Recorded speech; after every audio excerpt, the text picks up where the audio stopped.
Razzle dazzle, it's your best buddies Basil and Guns. Your favorite podcasters are at it again. Well, at least until the bunnies break free.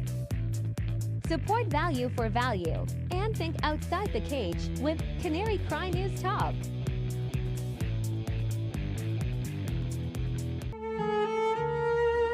Are you tired of advertisers trying to make you an offer you cannot refuse? Then support value for value with your best buddies, Basil and Guns, and Canary Cry News Talk.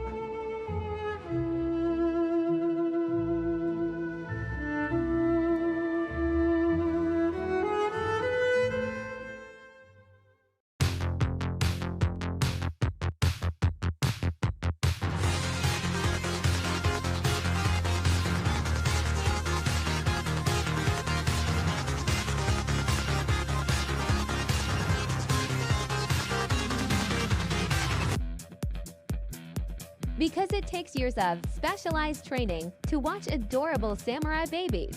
Join the CCNT Babysitter Club today and support value for value.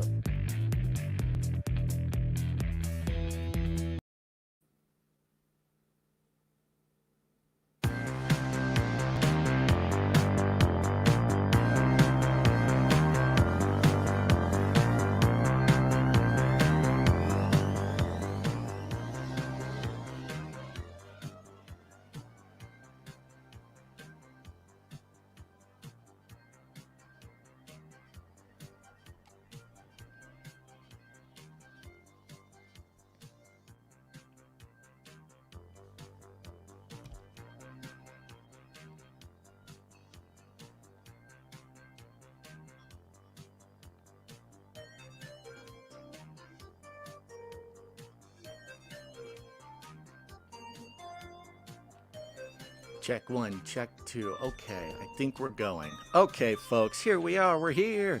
We are still figuring out this new program, and it's going so well.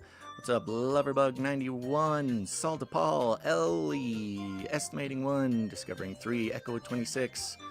The whole gang's coming in. Lucky Luciano over on Rumble. We got Nocturnal Scowl. Siamese and Kingdom Child 63. What's going on, everybody? We are still working through some of the bugs on this side, but I am about to press the button, and this button will send out the text message. Here we go. 3, 2, 1, go! Text message. Go into the wild! That's right. If you want to get in our Canary Cry text message alert system, are you tired of not getting alerts for the show? Are you tired of the shadow banning, especially moving in to this electoral year? Well, text the word Canary to 877-740-3226. That's the word Canary to 877-740-326. Wait, what did I say? 3226. Yeah, I think. Yeah, that's it. And you'll get put on our list. Don't worry, we don't take any information. We don't even take your name. There's no way for us to monetize it except just let you know that we are going live. So go do that. Let's see. Remember that I cannot respond to things that you say to me from that text message number, but I do appreciate everybody sending cute little messages back. Appreciate it, folks. Okay, it's Monday. We're trying our best. I don't actually see a timer on the screen, but I'm assuming that the time keeps on ticking anyways. So we're going to start the show in just a second. I will say at the top here that the January schlump is strong this year. So the producer list is quite short. So if you've been waiting for the moment to have maximum impact with your producership, now would be a great time to do it. You can do that by going to canarycry.support. Value for value, your way on into the future. All right, well, I think we should be getting the show started just about now, so let's go.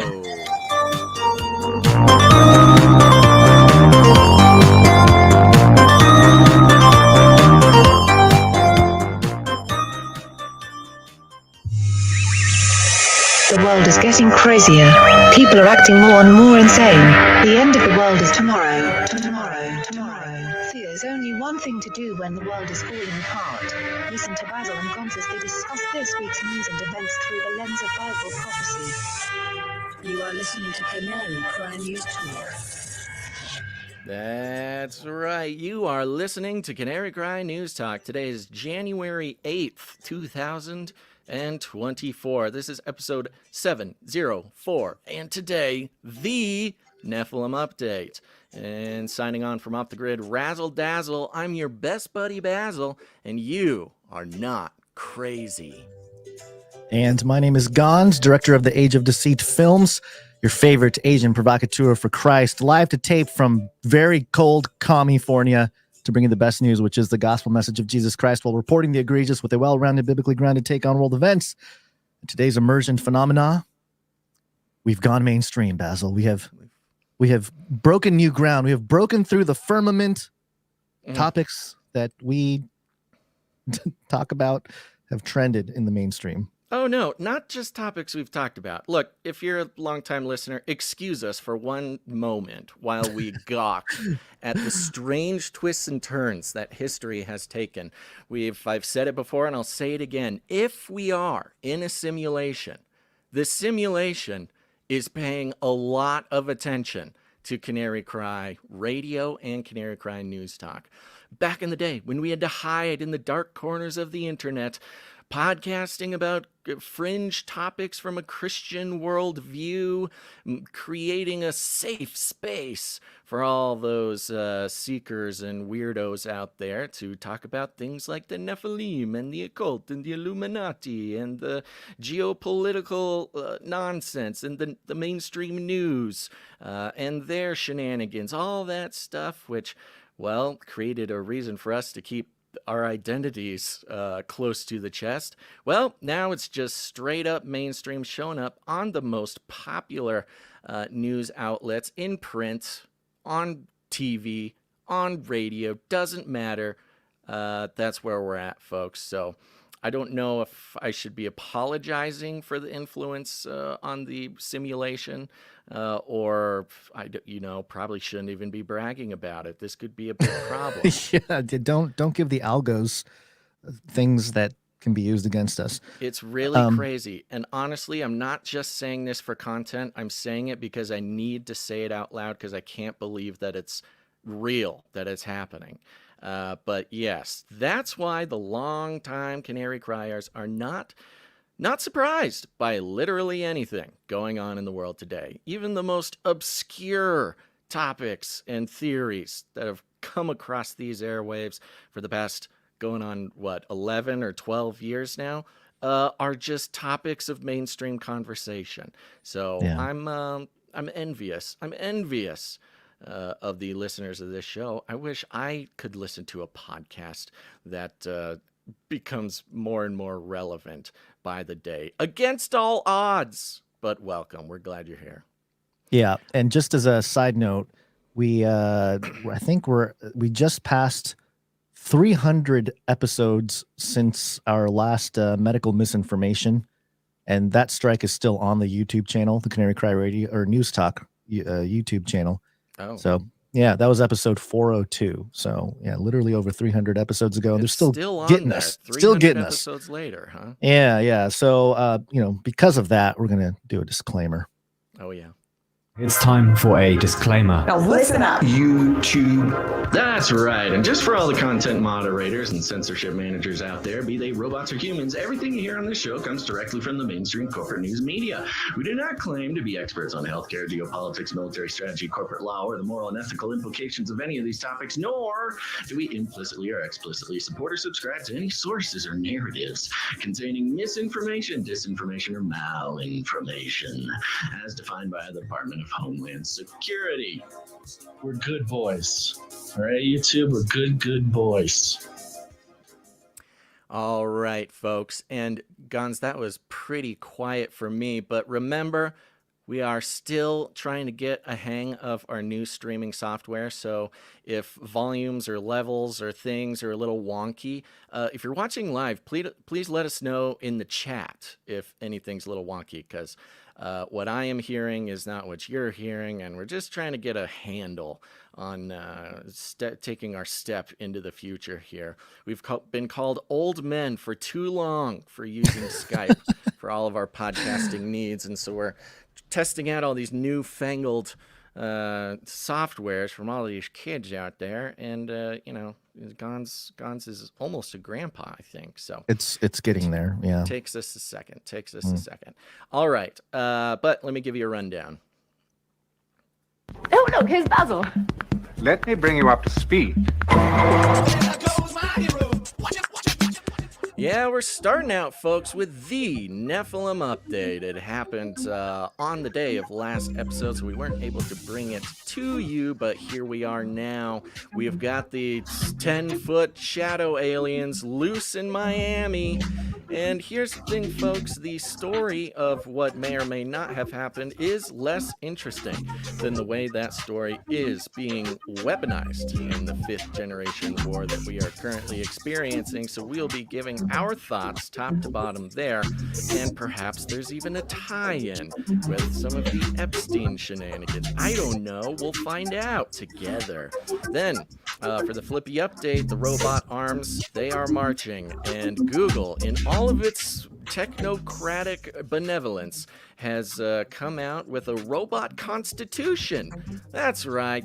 You know, the American Constitution was good for a while, but now they've just thrown it out the window, so we need a robot constitution to displace it. Then, a little bit of World War III in the main section of the show. Venezuela versus Guyana. What's going on there? What does it mean in the broader context? And then, of course, a little check-in on the mainstream and the occult. And Antarctica, once again, rearing its beautiful head of hair to let us know what is to come in the future. But first, Gons, our lead stories. Yeah, here we go. We're talking Nephilim update. Oh, he's so loud. I'm loud? Yeah.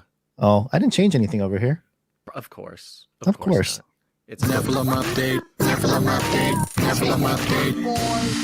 Boing. Yep. Okay. The Nephilim update, the long beloved segment of the show that Gons brings us. Again, it used to be at the end of the show because it was such an obscure topic. It used to be kind of the closer where Gons would bring us moments in the media where Nephilim could be mentioned or could be referred to or maybe analyzed sort of through the side door. But now it's at the top of the show, folks. Nephilim in the mainstream news. Let me hit that jingle one more time, a little louder. Nephilim update. We are getting... Have you ever heard of the Nephilim, my dear? What's a Nephilim? Why, they're found in Genesis chapter 6. You reached chapter 6? Are you're not getting the full experience, are you, Basil? No, it's getting quite quiet for me over here. And JCS77 on Rumble says can barely hear Basil.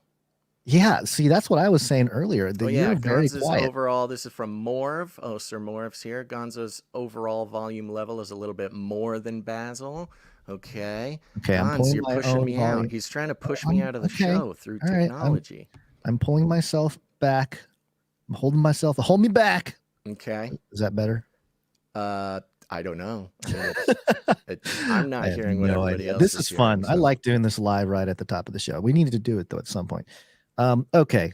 Maybe this will help. I'm a little quieter.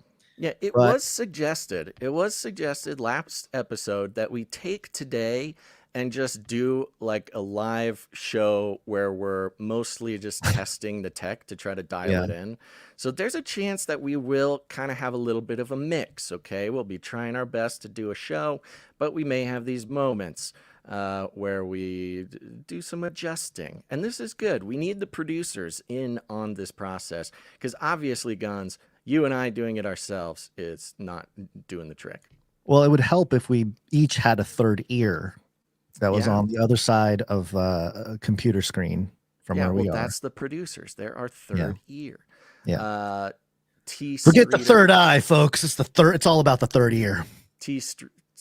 T Streeter 07 on Rumble says that's a little better, but Rumble is also buggy. Yeah. So we might need to, we might have a solution for that next episode. Yeah.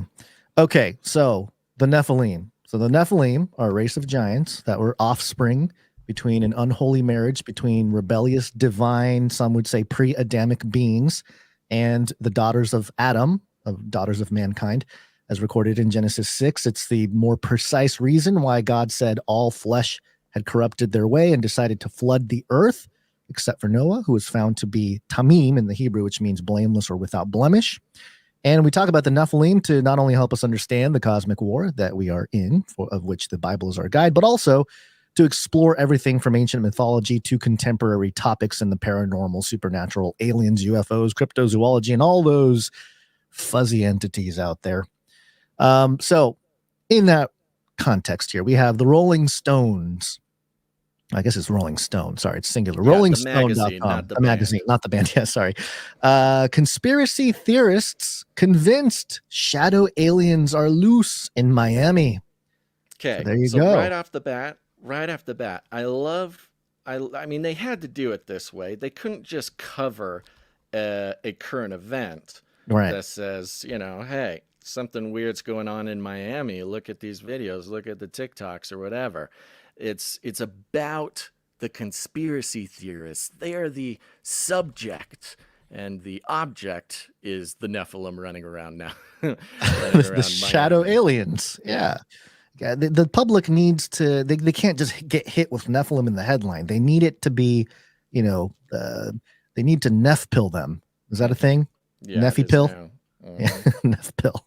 Okay, here we go. The Miami police showed up in force to respond to a disturbance at a downtown open air mall on New Year's Day after reports of teens brawling and setting off fireworks, ultimately arresting 4 individuals between the ages of 14 and 16. But with footage of the chaos and dozens of cop cars lined up alongside Bayside Market making the rounds online in the following days, it wasn't long before a cohort of conspiracists had invented a very different story befitting the X-Files. Mm-hmm. On Friday, how all this sort of lined up with the ongoing Epstein document release as well. A little suspicious there. Why? Suspicious. Don't look at all the names of your favorite celebrities and politicians being connected to the biggest intelligence operation in blackmailing via unsavory dark practices with world leaders, politicians, celebrities, all this kind of stuff, where the apocalypse of the elite sort of operation is all coming into public view. No, look over here. You got not only do you have some aliens, but have you heard of the Nephilim? Yes, think about this for a while. Yeah. So it continues here. On Friday, Miami Mall trended on X, formerly Twitter, a platform that owner Elon Musk has said, quote, needs to become by far the most accurate source of information about the world, end quote. Now, this is a point to make because we reported a couple weeks ago how Elon was in Israel after the Gaza thing and made a deal with a company over there called Check, CHEQ, and it was supposed to be something that secretly, I think the way they described it was like without the user knowing, they're being tested constantly on platforms like X to prove their humanity or something. So there's some kind of experiment, I would say, going on here as well. There's the Epstein, Mossad, but also Israel, Nephilim, the old Hebrew Bible. There's a lot of dots, and I think they connect eventually here. But let's keep reading here. So bring up Elon, of course. But the top posts were from misinformation and conspiracy theory accounts, many favored by the site's algorithm thanks to their paid verification badges. I don't think the paid verification badge has done much for you and I, Basil. Don't even get me started. By the way, I turned up my gain a little bit. Oh, you are super loud now. Yeah, am I okay? My gain was a little coming in. Down. Woo! Okay, so maybe this will help. Oh boy, I can hear your esophagus. Hold on one second. Folks, we need you in the live chat to be constantly giving us feedback on these volume things. It's the only way we're going to make this happen. Okay, let me continue on here. All right, hold on. Mm-hmm. Oh, yeah, you were going to say something. Yeah. Number one, the Rolling Stone is the perfect example of this. The old school idea that verification badges mean that you are an important person. Right. The elites of the internet hated when Elon changed the verification badge, which now means you are a human. That's what it means. You are a human, and that's it. You are a verified human. It is embarrassing to watch these institutions and, elites complain as if the verified badge means you're a celebrity. They cannot change their mind about this. They are so stuck in the old world where verified meant you paid somebody at Twitter $10,000 and you're you have a Wikipedia page and you're a very important person. And for them to still be insisting that verified accounts mean you're an important person or trusted as a piece of information flow is I don't even know what to call it. It's embarrassing is what it is. Yeah. And then notice how it's misinformation accounts, not misinformational posts, not, whatever. They are categorized as accounts that post misinformation. So it's now an identity, not just, a descriptor of a fact or non-fact. Right. Yeah, there's probably a whole slew of content creators that are tracked as these quote unquote misinformation sources. And whatever they say, they will be first labeled misinformation by the mainstream there. Okay. So we talk about that, the paid verification stuff. Okay, so let me see. Many favored by the site's algorithm thanks to their paid verification badges, speculating that the heavy police presence indicated a government cover-up. Of what, you ask? Oh, probably some 10-foot aliens and or shadow creatures. The term Nephilim, referring to mysterious beings mentioned in the Hebrew Bible, who are sometimes portrayed as giants or fallen angels, also briefly trended on X, though video of such characters were hard to come by. Yeah, that's true. It is true. So, okay. I like how this is it right here. Probably 10-foot aliens or shadow creatures. The term Nephilim, they just go right into the Nephilim. There's no, the setup is 10-foot aliens, shadow creatures, Nephilim. That's sort of the handheld introduction to the topic. So there you go. Some misleading tweets falsely claimed. No background on Nephilim. Well, there were a little bit. I mean, mysterious beings mentioned in the Hebrew Bible, sometimes portrayed as giants or fallen angels, briefly trended on X. There you go. That's your background. Okay. Some misleading tweets falsely claimed that there were no media coverage of the incident, baselessly reported that individuals had fired guns at the shadow beings and overstated the extent of the lockdown in the area. Parenthetical, police had to shut down 6 blocks of traffic, and the number of vehicles likely had more to do with the fireworks causing panic about a possible mass shooting, end parentheses. Now, I will say, you've seen the footage, Basil. We'll play a little bit here, but it is a lot of cops. That's a lot of cop cars. I mean, it is. Yeah, it's probably about 70 or 80 cop cars. It looks massive from the aerial view of the footage that people are using to, claim Nephilim. It's an enormous amount of cop cars. That is true. I mean, that's what made this so suspicious from the beginning. And to be clear, this entire sort of theory or something came from, as it often does, from a single TikToker. I don't know if you brought that. I don't know if you brought the original TikTok, but it was a gal who had started seeing videos about it or whatever, and she did some Google searches and I think she was searching for mass shooting at Miami Mall, and nothing was coming up. Google wasn't showing any mass shooting at Miami Mall with 10-foot aliens. So and then cover up. She searched X. X doesn't have anything about mass shooting at a Miami Mall with 10-foot aliens, so it must be a cover up. Look, maybe it's a cover up, but just because nothing showed up for your sort of wild Google search, especially because it contained mass shooting Miami Mall, January 2024. Yeah, and those the are not mass yours. shooting part, where did that even come from? I Yeah, don't. where did you hear that? Where It's was on she the getting her video. source? It's on the original video. No, I know, or but maybe she said shooter or something. I don't remember. But what was she looking at that got her to ask the question about the mass shooting? That's what Like, I'm who told saying. her? I don't Yeah. think she ever told us why she made those exact searches, Okay. because it wasn't a mass shooting. It wasn't a shooting at the mall. The story is that it was a bunch of kids, and she was referring to like maybe a couple kids fighting with sticks, but the claim is that there was like 50 teenagers running around with sticks and fireworks at the mall. Look, 50 teenagers, even unarmed, is a dangerous situation. True. So, I don't know. It just bugged me that there was some pretty serious discrepancies with the person who made this go viral and really any of the actual, the alleged facts of the situation. Yeah, it was a lot of. Let's just keep reading the article and then we can comment a little more. Yeah, but, real quick okay. comment. Just some comments coming in that I am still not balanced. Maybe when you turn me down because I turned myself up, maybe that just put it right back to where we were. I don't know, but let me see here. Nope, I haven't touched you. I have not touched you. Well, you turned me down when I turned up my gain.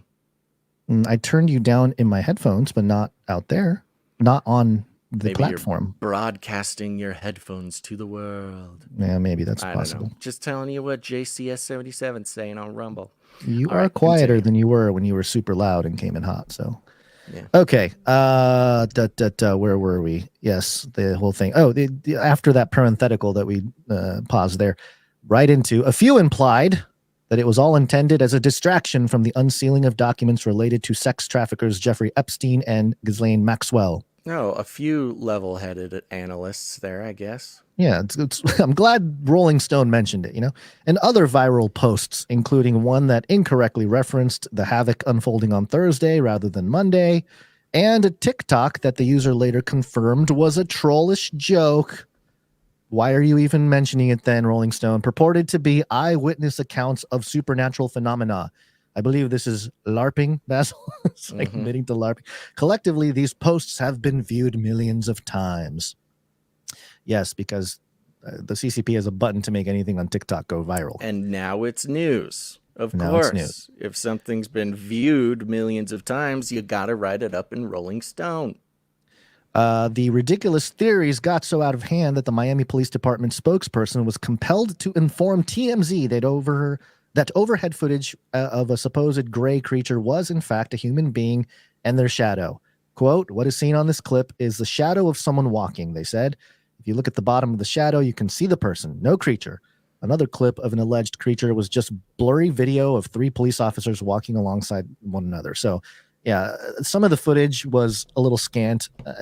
Just my initial reaction to seeing it, it was like, I don't know, guys, come on. Like, I was hoping for a little bit more. Right.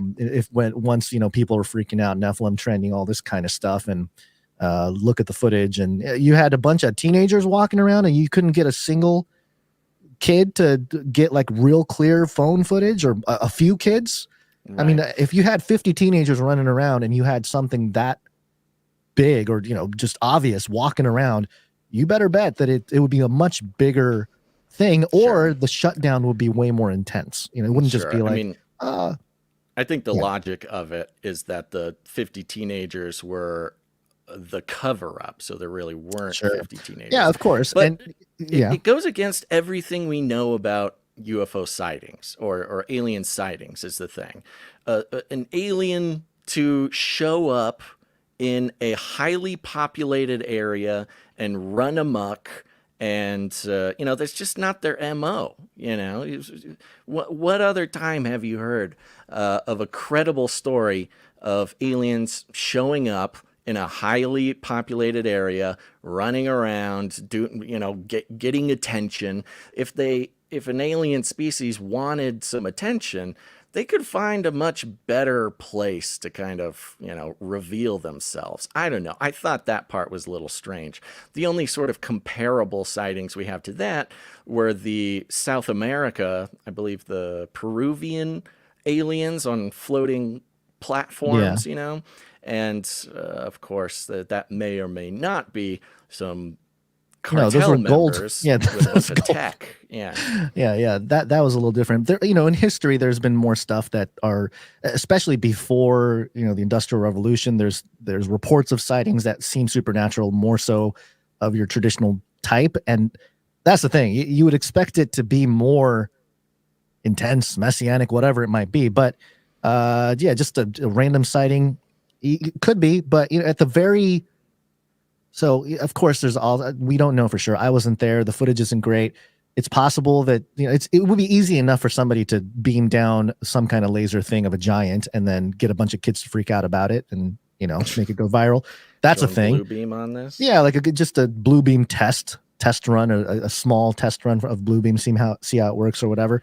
There's also the possibility that the people that are saying it are either in on it or got bad information. And they, so you never know at what level. Or they're totally making it up. That's what I'm saying. Because it was viral on TikTok. Now, you know what this is? And again, this is not a mistake. This is not a mistake of the population for this to be spiraling so out of control like it did when it was happening live. Very interesting to watch. Yeah. We are in a 5th generation war, which means information, your mind is the battlefield. Alex Jones was right all along. It involves nation states, it involves corporations, it involves deep state, unelected officials who are rooted in our governments, it involves cartels, it involves everything. And I think what we're seeing here may have started as a test or may have been, either way, it is a display of a manufactured mass psychosis, mass formation. I mean, we saw it during COVID. We know they can pull it off. And it doesn't matter if anybody saw anything at all because of the scant information, the scant video that came out, and people's desire to be distracted from what's going on. You had millions of people buying in to basically an invitation to LARP. And, there's just not enough to get excited about 8-foot aliens. It's much more convenient in a current, real 5th generation warfare and an exercise in mass formation psychosis at a opportune time for the entire elite population when things are so at risk with Epstein going on. I mean, I think it's interesting how Rolling Stone commented about, some other conspiracy theorist thinks it was a distraction, as if the theory that it was a distraction is as wild as the theory that there were 10-foot aliens. The way they present the very rational idea that this story was sort of purposefully at least taken advantage of to distract from the literal pedophile empire populating elite positions in our country and in our world, that, this may have gotten a little overblown on purpose. The fact that that's on the same level as conspiracy theorists as actual 10-foot aliens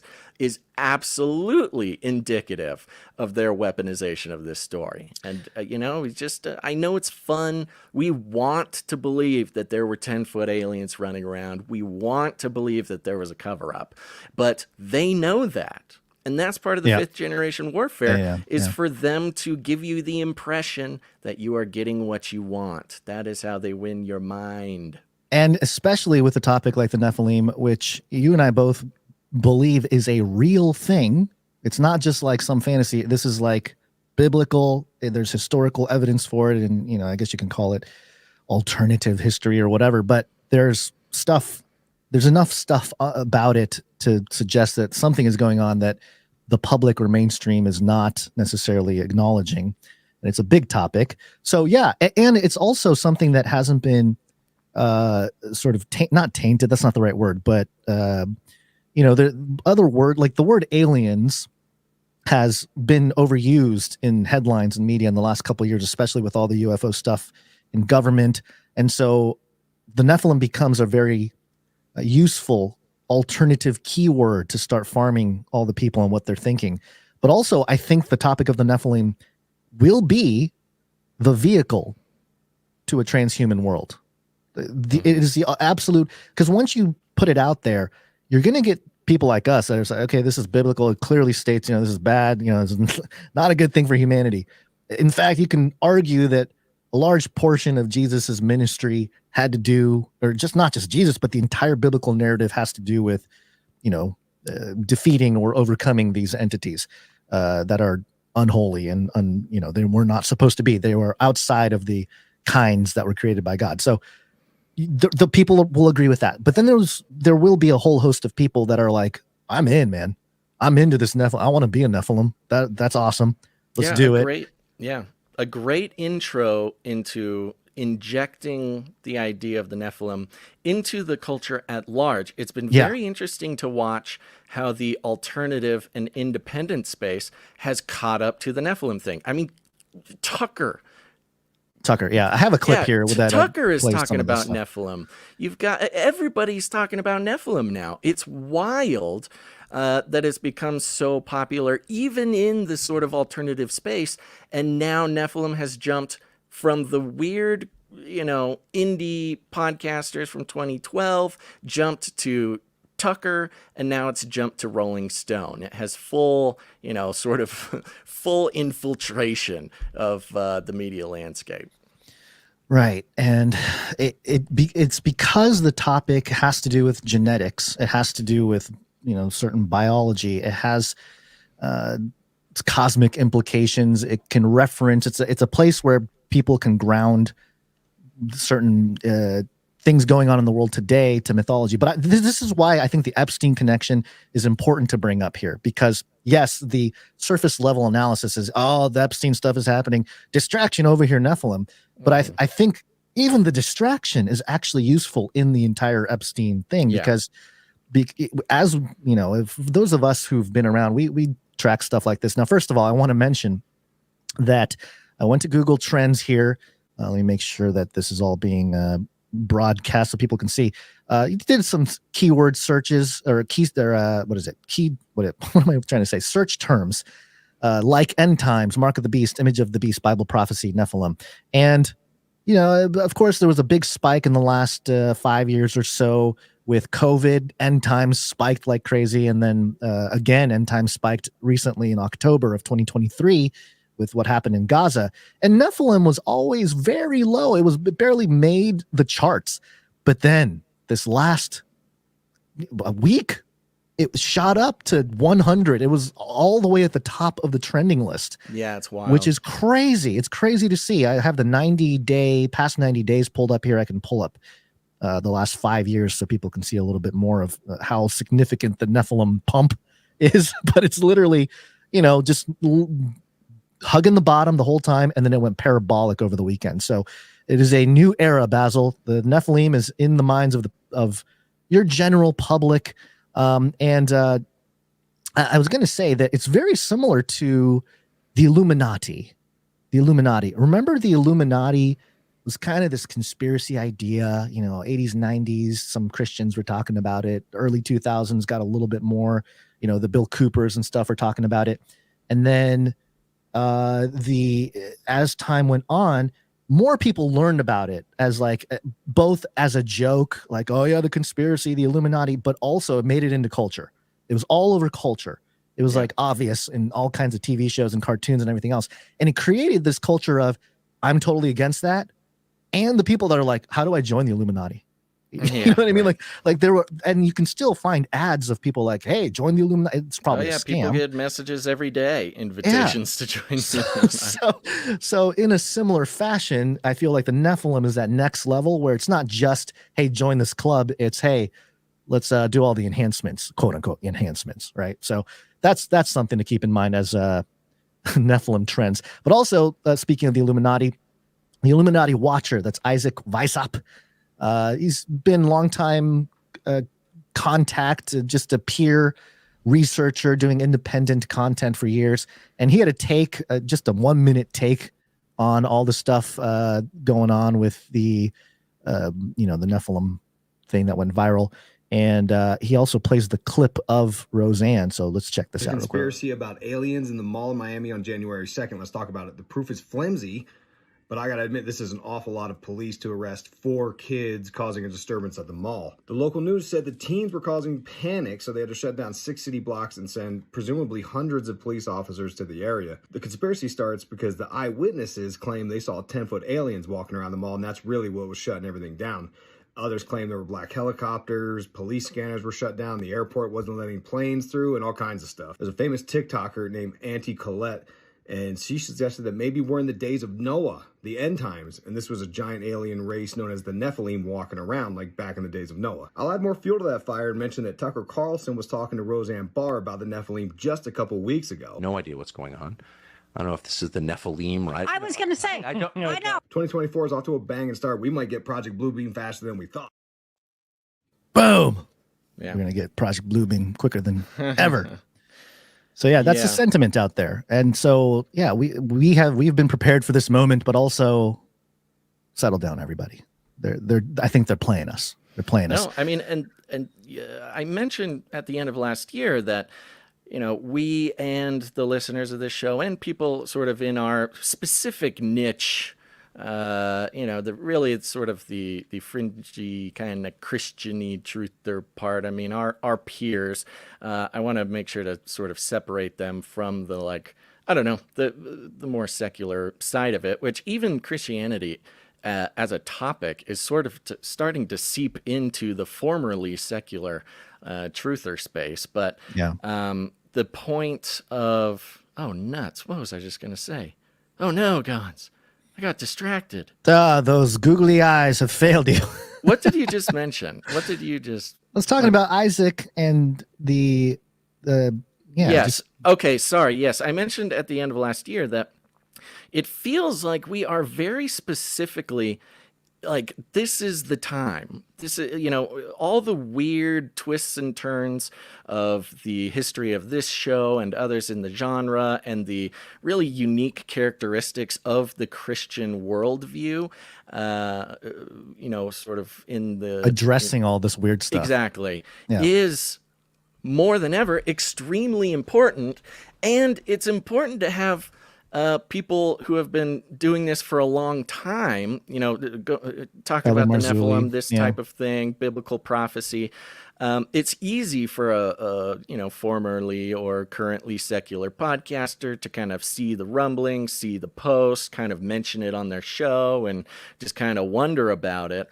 But it's time, you know, you need some veterans out there to shed some sanity on the situation, or else you're gonna have people jumping on Nephilim in the Rolling Stone magazine, and things are just gonna go completely sideways. Of course, with our sort of perspective on it being rooted in some quality scholarly and academic researchers like L.A. Marzulli and Mike Heiser and the like that.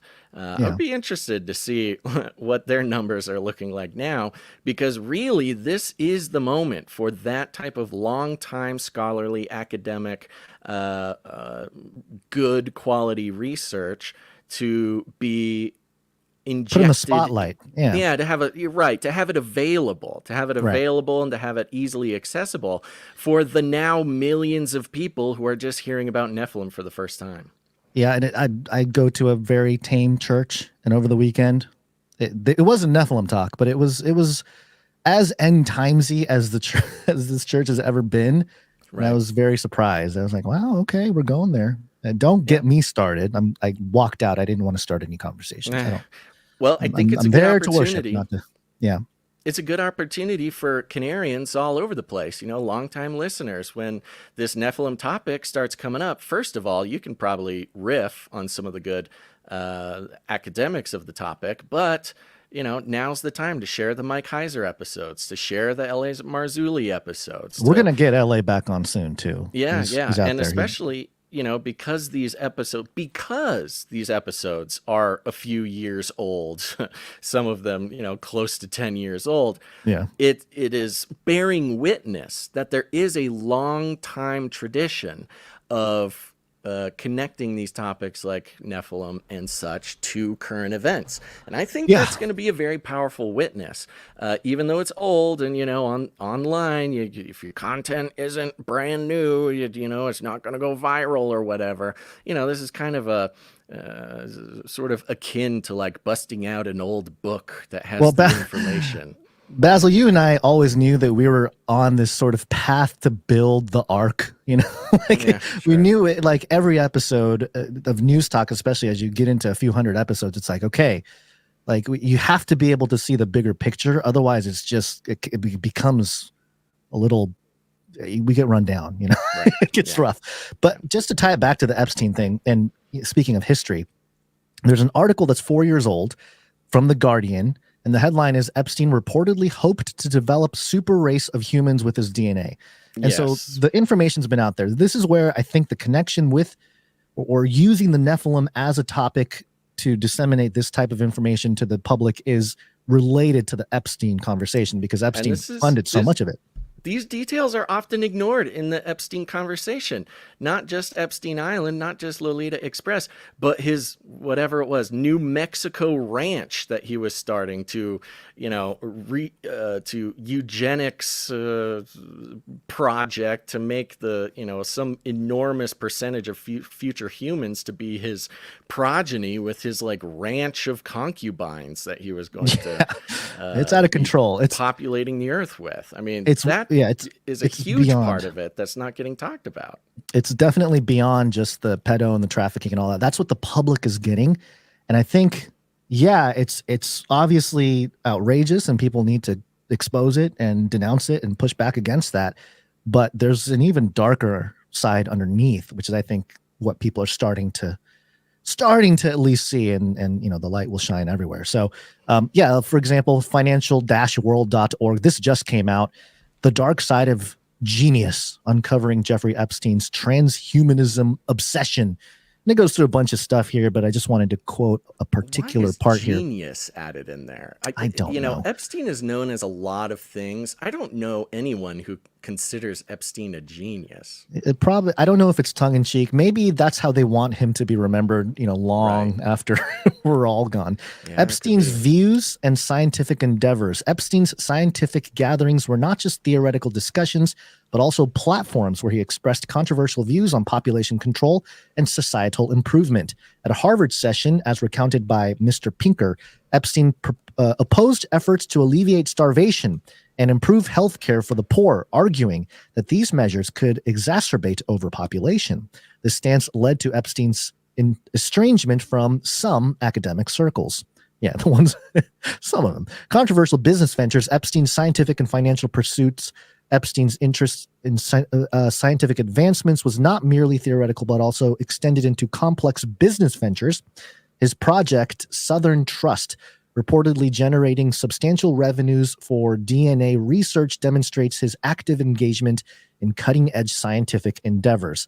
So he really was boots on the ground for the transhumanist movement. Transhumanist technocrat. What a strange outlet to be talking about it. And this does sound like some pro-Epstein media coverage here. Oh, sure, he did bad stuff, but he was a genius. And, geniuses, there's always a dark side to those geniuses. Exactly. That is one thing about Epstein that is not getting talked about.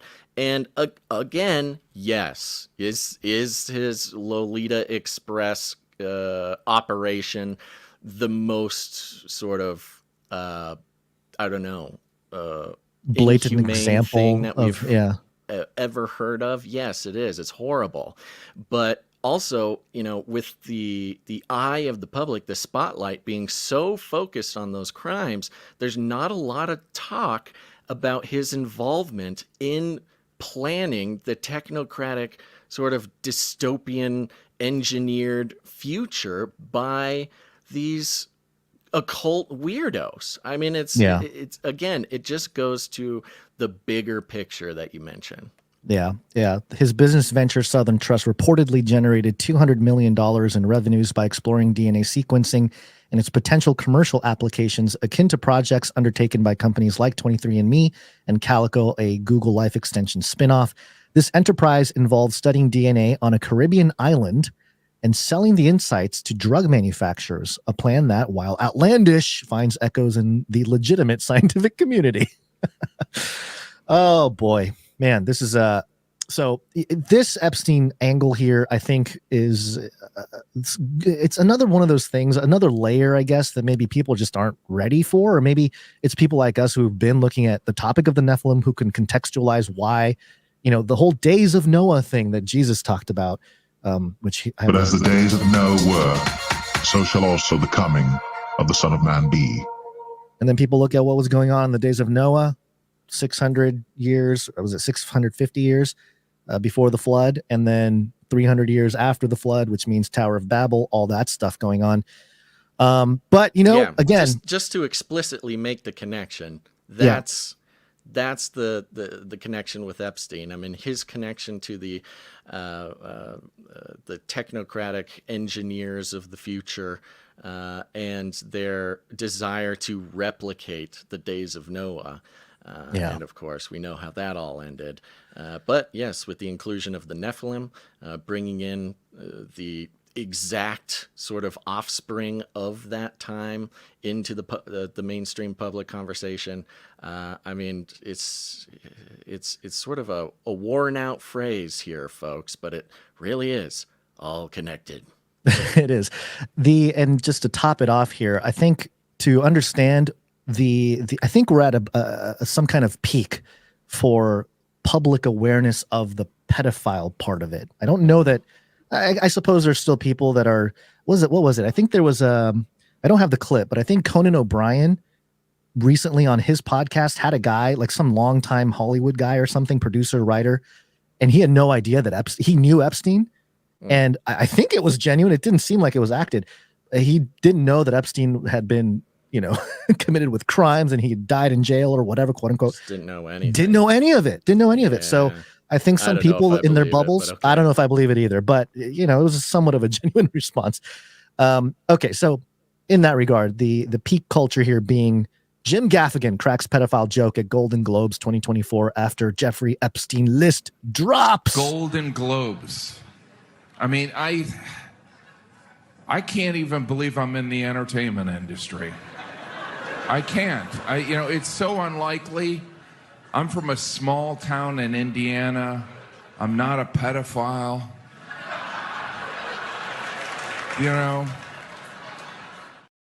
Zing. Yeah. Hot pockets. Yeah. Now, of course, if somebody doesn't know, Gaffigan his brand is that he's a clean comedian. He's a family man. He's just Catholic. kind of, Catholic guy, very sort of devout in that way. So it could be possible that he's sort of insulated from a lot of stuff, or it could just be the branding working out well.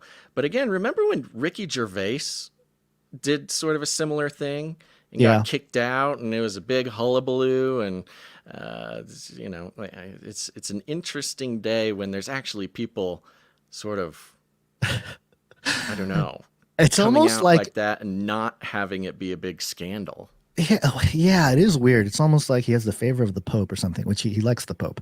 But it's interesting. It's either he kind of sees the writing on the wall, so he's saying, okay, they asked me to do this, but we all see kind of what's happening economically with the traditional infrastructure of Hollywood. So yeah, go ahead and drop the pedo joke and get a laugh and get a. But I don't know. It's just, who watches the Golden Globes? Nobody cares. This was like, this was one of the moments. That stuff. Yeah. So this might have been their plot to like, hey, the country is conservative now. They don't like pedophiles. Let's let Jim Gaffigan drop the pedophile joke. So I don't know. Who knows? Or who knows? Maybe he's really taking a crack. Maybe he's the pedo. Yeah. Oh, jeez. All right, Guns. Well, that was a nice, plump first block of the show there. Let's go ahead and take a second and remind everybody what day it is. It's a plump Monday. Gary, what day is it? Monday. Monday. Sounds like somebody's got a case of the Mondays. Gary, what day is it? Monday. It's Monday, folks. Welcome. We're glad you're here. We're glad to be here. It's an exciting time to be alive, Gons. Do you have anything to report? Let's see. I think there was something I mentioned in my notes here, but I forgot what it was. That's always good. That's why we have notes. Oh, that's right. We have a nanny. That's we right. do have a nanny. No it is. kids It has screaming in the happened. background. Yes. It's fantastic. Yeah, so right now, just to be transparent with the producers, we have childcare Monday, Tuesday, and Wednesday, which is good for Mondays and Wednesdays live show. Yes. And the Tuesdays we'll be devoting to doing some more Canary Cry Radio interview episodes. And if all goes well, we'll have those Tuesdays booked, and we'll have interview episodes every Friday. But you know how this goes. We'll see how our good plans go. Yeah. So those who enjoyed the kids on the show, there is a chance that you'll still get some kids on the show on Friday. There's a possibility, but I want to believe, Basil, yes, that we will have guests that hop on with us, and we can share their research every Friday.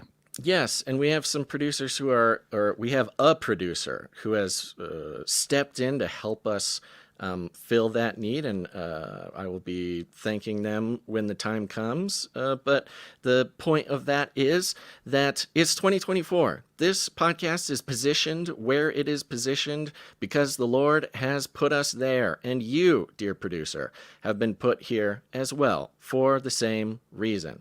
And so, beginning of this year, we're really inviting people to get involved. Again, it's value for value, where we create as much value as we can with the show, with the evergreen episodes, with the community, all this kind of stuff. And we don't take any money from corporations, cartels, or commies. It's entirely funded by people who get value from the show. It's a basic economic concept. If we ever stop creating value, the value will stop making its way back to us.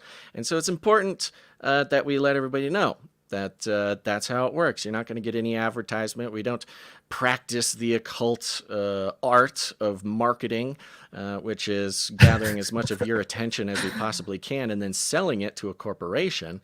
No. We wouldn't do that to you. But one way that you can show the show or show the community that you're getting value here is to jump in, volunteer to help out with stuff. That has been the biggest thing holding us back for our entire over a decade of show now, is simply you and I have a limited resource.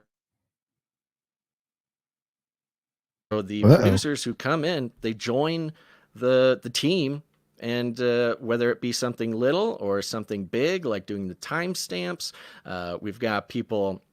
Well, we have opportunities to do clips, to do social media stuff, to help in sort of an HR type of way. There's also, we've got developers, stuff like that. So no matter what your passion or your interests or your skills are, applying it to the Canary Cry community it's an open option for you. And there's no better time than 2024. And if you go to canarycry.support and scroll all the way down to the bottom, you'll see a form there that you can fill out, and that puts you on a list, and we'll get in contact with you. Some fun questions there just to learn a little bit more about you. And you can get hooked in with a bunch of stuff we got going on. So go check that out.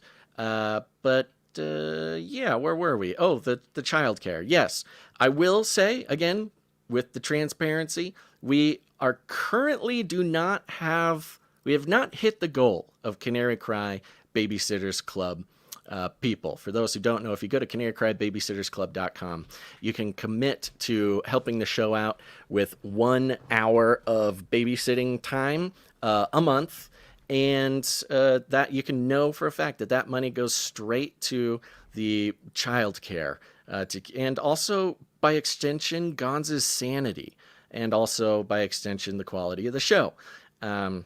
So if that's something you're interested, please go to canarycrybabysittersclub.com. We are currently not at the goal to make this situation sustainable, but we are stepping out in faith, making it happen, showing the Lord that this is what we intend and we feel called to by him. And the prayer is that the Lord will provide to make that a permanent solution if he so wills it. And if you want to be a part of that, go to canarycrybabysittersclub.com, sign up there. But Gons, like I said, we're all doing our best to produce here. And we're going to do that. Let's thank some executive producers. Executive producers. That's right. The executive producers are saying, hey, I get a lot of value from the show. So they produce the show for $100 or more per individual episode. And that's why we thank them here at the top of the show. And, Gons, it is the historical January schlump. For producership. So we got a pretty short list today. It happens every single year. The only question is, how quickly can we get out of the January schlump? But let's be no less grateful, perhaps even more grateful, to our one and only executive producer for this episode. That's executive producer Sir Alex Protocol V2 Knight of the Berean Protocol.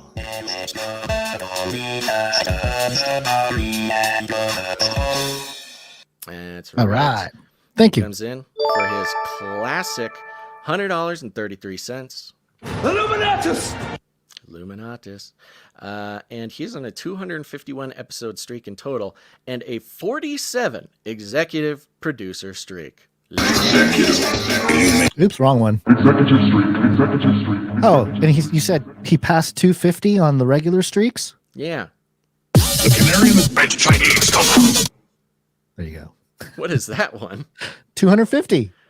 What does it say? It says American and a Chinese robot? What? The Canary and the French Chinese. Come on. Canary and a Chinese? I don't know why that is the jingle, but you know what? That's part of the fun here, guys.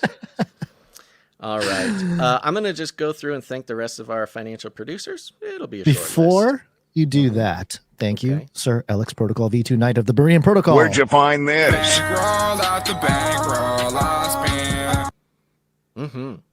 Okay. And we got some producers who came under the executive producer amount, but still over the $7.77, which does entitle them to have a note read on the show. But we got one from producer Sir Marty K, Night of the Wrong Timeline. Hey, Sir Marty K, thank you very much. Comes in for $33.33. Oh, Illuminatus. Illuminatus! Yes, and he is on a 2-episode streak. 2 episodes. Nope. There it is. There it is. There it is. Thank you very much, Sir Marty K. He sent us a note, but I think it was not a read on the show note, but we did get the note. Thank you, Sir Marty K. You're an important asset to the show. Thank you very much. Next up, we have producership from T. Streeter. T. Streeter. T. Streeter 07 is in the Rumble chat right now. It came in for $7.77. Thank you very much. Now, we did not receive an email from T. Streeter. He did in the chat say he sent a producer payment to commemorate becoming a knight. So, T. Streeter, if you have reached knighthood at the Canary Cry Roundtable of Knights and Dames by producing the show for the amount of $1,000 or more, that's all at once, or overtime, if that is the case, send us your accounting, let us know, and we will be happy to put you on the knight list and give you a formal knighting here on the show. Yeah, T. Streeter. I'm trying to see how it's spelled here. Okay. Yeah. Perfect. So thank you very much. Send us an email. Show us what you got, and we will do it. And, of course, send us your knight name, how you would like to be commemorated. All right, that concludes our list of financial producers over the amount of $7.77, which entitles them to have a note read on the show. But our streakers, the consistent and faithful streakers who come in under that amount, oh, they're here. You know they're here. We're starting out with producer Dr. Who Done Dat. 42 episode streak. Hey. Carry this message to Hiram a bit.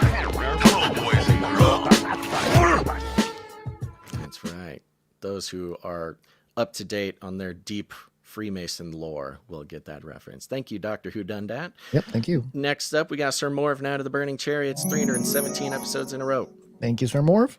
Veronica D, 346. Thank you, Veronica D. Dame Gale, 340. Thank you, Dame Gale. Sir Scott Knight of Truth, 371. Thank you, Sir Scott. Then, of course, Sir Casey the Shield Knight. Sir Casey. Sir Casey the Shield Knight. 386 in a row. Thank you to all of our financial producers who are keeping us going this January. And if anybody out there, you are starting your year off, you're making changes in your life, you are getting ready to start your workout program. You promised you were going to start this Monday. You can still do that. There's still time. Be patient. But perhaps you have a commitment to become a part of something bigger than yourself. That's this show. That's this community. That's this movement that the rest of the world just happens to be catching up to. You can become a producer with your time, your talent, or your treasure by going to canarycry.support. Canarycry.support. Yup. And you know who else is rocking and rolling in this 2024, Gons? Flippy. Oh, wait. Cancel. Oh, Stop. Okay. Cancel we have Flippy. a very important message from Sir Ike. Oh, that's right. Yes. Yes. Thank God. Hey, Canary family, Sir Ike here. I just wanted to give everybody another update on the Missouri meetup tomorrow. Due to the weather that is due to come in that day, I'm going to have to cancel that meetup. If anybody has any questions on that, please contact me directly at canarycrysupply@gmail.com, and I would be happy to answer those. Thanks. They turned on HARP to prevent That's the Canary Cry meetup. I won't stand for this. They fired I up need the answers. weather machine. There's sort of an apocalyptic blizzard apparently coming into Missouri, which will make it very unsafe for travel, so we don't want any Canarians out on the road. Unfortunately, the Jefferson City Canary Cry meetup and Knock and Shock, that's what it's called. Knock and Shock. It needs to be postponed, but Sir Ike will be keeping us up to date on the scheduling.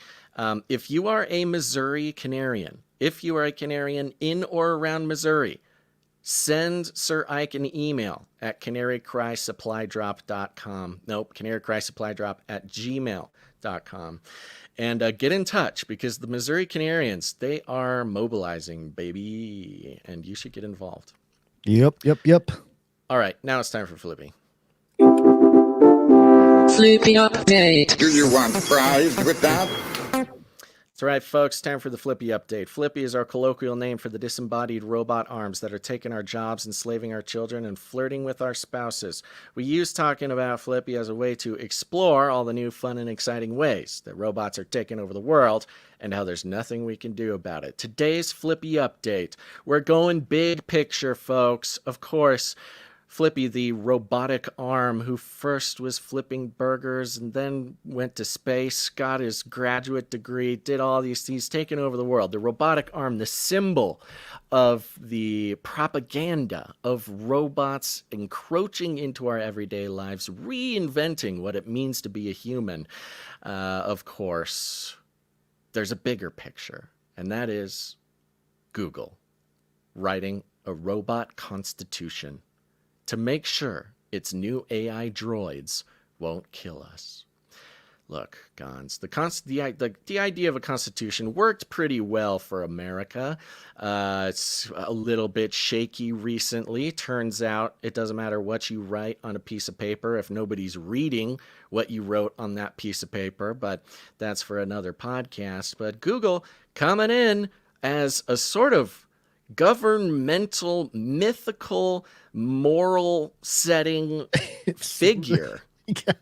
I like how it's just kind of declaring themselves the arbiters of it truly robot is. governance. We shall name the rules. They might as well be setting up a big obelisk and calling it the Google Monument as the forefather of the robotic future. This is coming from The Verge. It says here, the DeepMind robotics team has revealed 3 new advances that it says will help robots make faster, better, and safer decisions in the wild. One includes a system for gathering training data with a robot constitution to make sure your robot office assistant can fetch you more printer paper, but without mowing down a human coworker who happens to be in the way. Google's data gathering system, love it, AutoRT, can use a visual language model, VLM, and large language model, LLM, working hand in hand to understand its environment, adapt to unfamiliar settings, and decide on appropriate tasks. The robot... Is this Putin? AutoRT? Is that like a Putin robot infiltration? Kind of got like a, Auto Russia Today. It's also kind of looks and sounds like autocrat. The robot constitution, which is inspired by Isaac Asimov's 3 Laws of Robotics, is described as a set of, quote, safety-focused prompts, instructing the LLM to avoid choosing tasks that involve humans, animals, sharp objects, and even electrical appliances. So, calling it a robotic constitution is less, it feels less like a constitution for those who are making robots or controlling robots or whatever, and more like a piece of code. For additional safety, DeepMind programmed the robots to stop automatically if the force on its joints goes past a certain threshold, and included a physical kill switch human operators can use to deactivate them. I hope that's what that kill switch does. It could really go either way with a kill switch. Over a period of 7 months, Google deployed a fleet of 53 AutoRT robots in 4 different office buildings and conducted over 77,000 trials. Some robots were controlled remotely by human operators, while others operated either based on a script or completely autonomously, using Google's Robotic Transformer, RT2, AI learning model. They have a little flow chart here if you wanted to learn more about that. The robots used in the trial look more utilitarian than flashy, equipped with only a camera, robot arm, and mobile base. Quote, for each robot, the system uses a VLM to understand its environment and the objects within sight. Next, an LLM suggests a list of creative tasks that the robot could carry out, such as, quote, place the snack onto the countertop, and plays the role of decision maker to select an appropriate task for the robot to carry out. So this is an interesting bit of it. The droids that are first being equipped with this robot constitution, they are simply a robotic arm on wheels with a camera for eyeballs. Now, we've focused, Gons, on the robotic arm, Flippy. And, of course, there's all sorts of robots doing all sorts of tasks, but it's almost mythical in how important the robotic arm specifically is to this entire project. Of course, the arm as sort of a symbol of doing, a symbol of a surrogate for a human arm, the thing with which we work, and to create this sort of monolith. I mean, it really looks like a monolith. It's a sort of square base with wheels, one pole sticking up with a robotic arm on the top of it. It is almost like occultishly symbolic of the movement, into not just our future, but like into the core of how we understand the universe. Like, I use my arm to articulate my hand and make change in the world. Well, now I don't do that, or I can't do that, because this robot arm on wheels, rolling around, smarter than me, faster than me, is now taking control. DeepMind's other new tech includes Sara RT and neural network architecture, blah, blah, blah. Don't care. We still seem to be a very long way from robots that serve drinks and fluff pillows autonomously. I don't think so, Verge, but okay. But when they're available, they may have learned from a system like AutoRT. So Google just kind of set free a bunch of Flippies into some buildings. And of course, there's an interesting GIF here, which is kind of boring, but also pretty symbolic. You have the robot arm. It's a view from the top of the robot arm, which is what the robot is seeing. And you see the arm reaching out and sort of delicately rearranging pillows on a couch. And you think, okay, that's kind of boring. What's the big deal? I mean, he's looking down at a couch. It's reaching out and very gently, gingerly, and very, subtly moving these pillows around. And consider that the robot arm is thinking about, aesthetics. He's thinking sort of creatively about aesthetics of the placement of these pillows, taking into consideration the comfort and utility of the pillow for human beings, and taking some, being very focused on the project. When was the last time you were so focused on rearranging pillows, Gons? Perhaps never. Oh, my wife would probably enjoy this more than me in terms of a clean couch, nice pillows lined up. Well, now she can have it, and she doesn't even have to do it herself. She won't have to yell at me about it anymore. She can yell at the robot. Right. Auto so RT. It's going to make both of your lives better. It's a very strong signal, I think. It seems, as we know, Google employs lots of very smart people, and indeed even occult priests to work on their AI projects here. Yeah. And I think this GIF of the arranging pillows, I mean, I see it as a very powerful signal that they're sending. You might be tempted to think that, oh, this is just a random clip that they pulled out, but it's showing the delicacy, it's showing it in a domestic situation, and it's showing the care and attention that the robot is putting towards something that only a human could benefit from, the arrangement of pillows on a couch. I think that this is a very strong signal and sort of a conglomeration of all the types of analysis that we've been keeping an eye out for on the Flippy update. I think this is closer than we think, Guns.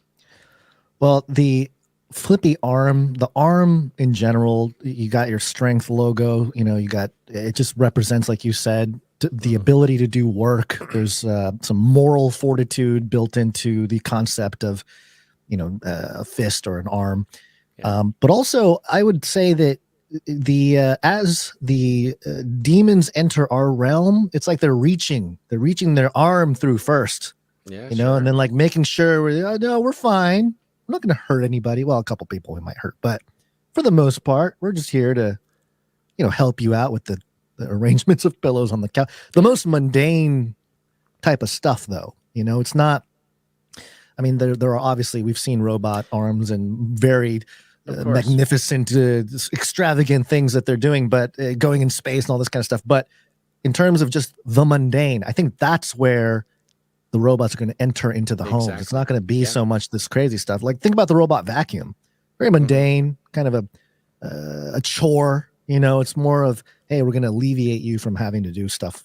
And man, that's the trap, isn't it? Yep. It takes 2 seconds to arrange pillows on a couch, but let the robot arm do it. I mean, that makes a lot of sense to me. It's very powerful. Yeah. All right, there's your Flippy update for the day, folks. Okay, let's move on. We have a World War III update here that I want to dive into. And you shall hear wars and rumors of wars. Armageddon's on the way. And we're going to start it off here just as a quick note.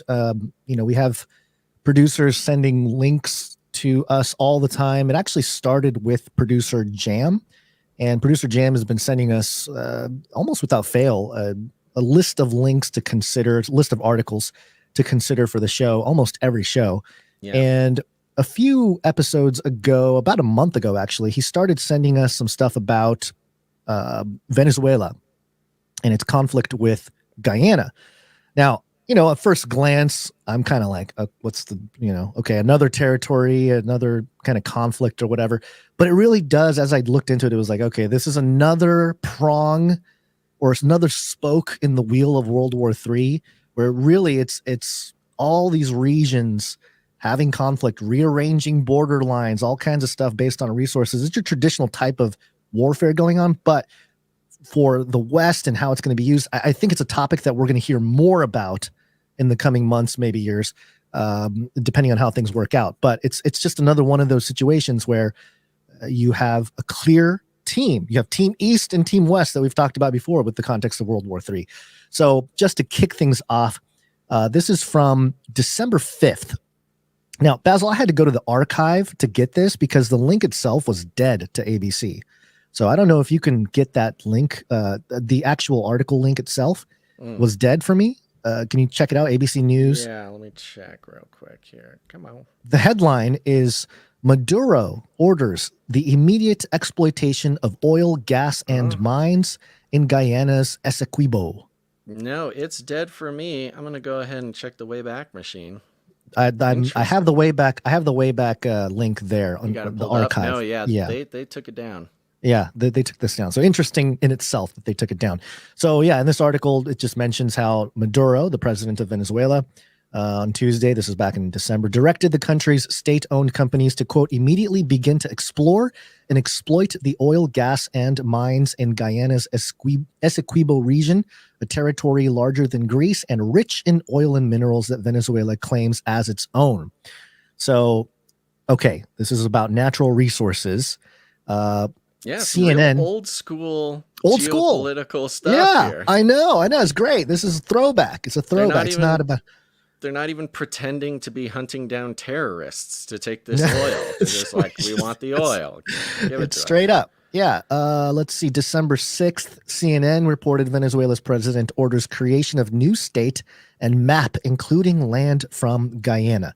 So from my understanding, about 2/3 of this territory is considered Guyana.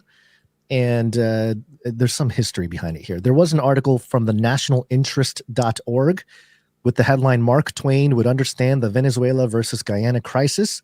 Of course, history doesn't repeat, but it rhymes. It's sort of the takeaway from Mark Twain's ideas there. But the National Interest actually is I think it was Reagan who started this outlet in the 80s or something. So it's like one of these intel geopolitical mags. So it's a good article, but I don't want to necessarily read that. What I want to read is from Bloomberg, mirrored on Yahoo. This was published on January 2nd. And the headline here is Why Venezuela Deployed Troops to Guyana Border. And here's what it says. Bloomberg, Venezuela. Oh, I'm sorry. I'm not showing this on screen. Bloomberg, Venezuela and Guyana have disagreed over their common border for well over a century. That disagreement has grown far more tense since large deposits of oil were found in the contested Essequibo region. In early December, Venezuelan President Nicolas Maduro announced plans to annex the Essequibo, covering roughly 2/3 of Guyana's territory. A few days later, Maduro and Guyana's President Arifan Ali met and agreed not to use force to resolve the dispute. While the arrival of a British Royal Navy warship for joint exercise with Guyana prompted Maduro to deploy over 5,000 soldiers and numerous vessels and planes to his country's east coast, Venezuela's defense minister said he pulled back troops after the warship withdrew. And some more, flexing going on here. Leaders from across the continent, where political instability is common, but armed conflict between countries is historically rare, are seeking to de-escalate the dispute. Okay. And then there's a little bit more detail here. This is what is the fight about? Maduro's threats focus on drilling rights granted by Guyana to big oil companies in the Atlantic Ocean north of Essequibo, a 61,600 square mile area both nations claim as their own. It's a 616. The majority of Guyana's discovered oil riches are located mainly in the Stabroek block. I'm probably saying that wrong, where ExxonMobil Corp discovered 11 billion barrels of offshore resources, the biggest find of the past decade. The conglomerate led by Exxon actually produces all of Guyana's oil export, which amounts to about 333,000 barrels. Yeah. And maybe that's a signal too. Divide that by 3, that's 111,000. It's just binary. Of oil a day in November, or 2/3 of Venezuela's output. Revenues from these exports are set to grow to 7.5 billion in 2030 from 1 billion last year. It goes into some more details about the plan here. And it goes into a whole background, and we don't have to go through the whole history. It is somewhat interesting with all the things that have taken place. But I want to focus more on the implications here because, the Guyana is sort of the proxy for the West and UK specifically, but also the United States along with that. And Venezuela is considered authoritarian, and they are siding with China and Russia. Yeah, And they've they're on aligned Team in East. recent years with the China-Russia bloc. Yes, because they're And- sort of rogue from westernization, so to Right. speak. They're sanctioned. After we Killed economically them. assassinated Killed their yes. economy Yeah. and crashed that's their... that's something I wanted to point out, is that it's anytime with this sort of conflict, with a land grab type of situation, it's always never the way in which media reports it, because media will report it biasly in one way or the other. So when it comes to Venezuela, they're making it sound, the mainstream in the West will obviously say, Venezuela, the authoritarian government trying to take over Guyana. But again, from the perspective of Venezuela, their entire economy has been absolutely demolished. And a lot of that had to do with the US dollar and, the economic hitman type of stuff, right? That's what Venezuela suffered from. And so I can understand their leader trying to figure out ways to, find some resources that can generate income and generate support. Desperation. I mean, desperation, it's true, yeah. like national desperation. Yeah. So that makes sense from their perspective. Of course, from the perspective of the West, it's, hey, Guyana, the council and I forget what it was, and like the some decades ago determined that the area in question is owned by Guyana. And so, this is a sort of a Putin situation, in South America, where Putin's trying to take over Ukraine. Same thing. Venezuela's trying to take over Guyana. So there's a parallel there, but it is old world. It is sort of a fourth generation warfare type of thing going on. But again, very interesting in that World War III, I feel like we are already, we've been on this trajectory of violence breaking out all over the world for different purposes. And then as those regional conflicts emerge, the associated nations, the powers, all have to step in or at least flex or do something. And, that's been escalating. So it's just another wave, I guess, another topic to pay attention to. And this all has to do with the Southern Hemisphere, which I also think is interesting. Yeah, it's a very interesting addition to the series of weirdness going on in the world. I mean, to have one country just blatantly invading for the purposes of resource capture, without even the sort of what's the word? I don't know, the facade. The facade, the veneer of other things going on, like terrorist Right. groups and all this kind of stuff. Yeah, it's too complex. Is very interesting. And Guyana is actually part of the Commonwealth countries, of 56 or so countries that are no longer ruled by the UK, but are, still associated with the UK.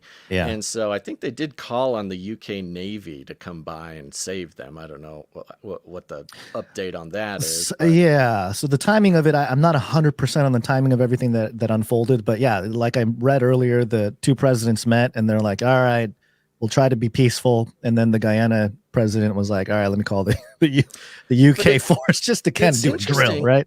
It's really interesting because when it comes to the UK, when it comes to Gaza, Israel, when it comes to even Taiwan and China, the foundation of all of these things is resources. Yeah. It's oil, it's wheat, it's transportation,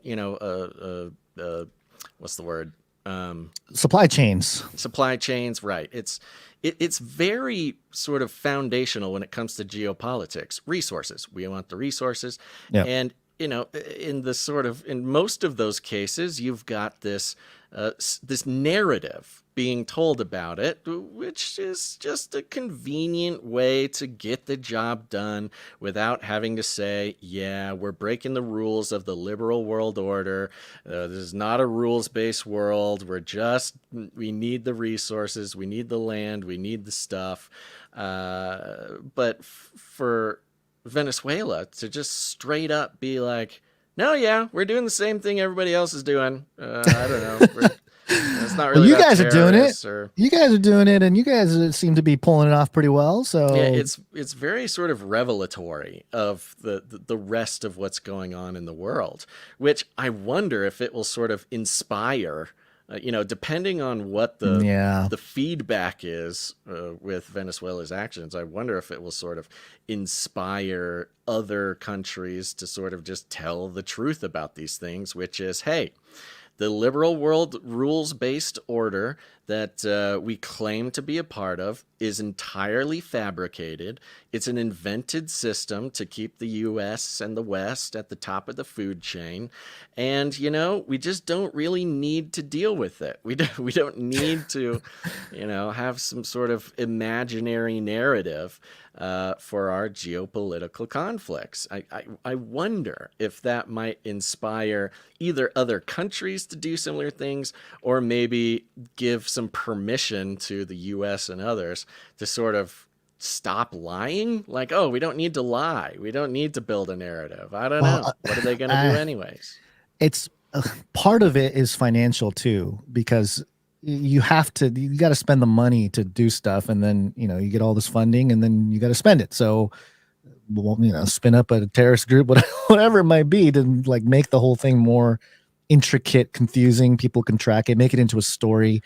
That kind of thing is probably part of it too. But I think one of the implications for this as well is the US dollar, because the US dollar is, technically it's the petrodollar. Mm-hmm. And with Guyana being one of the, not the, but one of the major sort of exporters, oil exporters for the US, I believe, if I'm not mistaken, if they lose Guyana, oil prices are going to go up.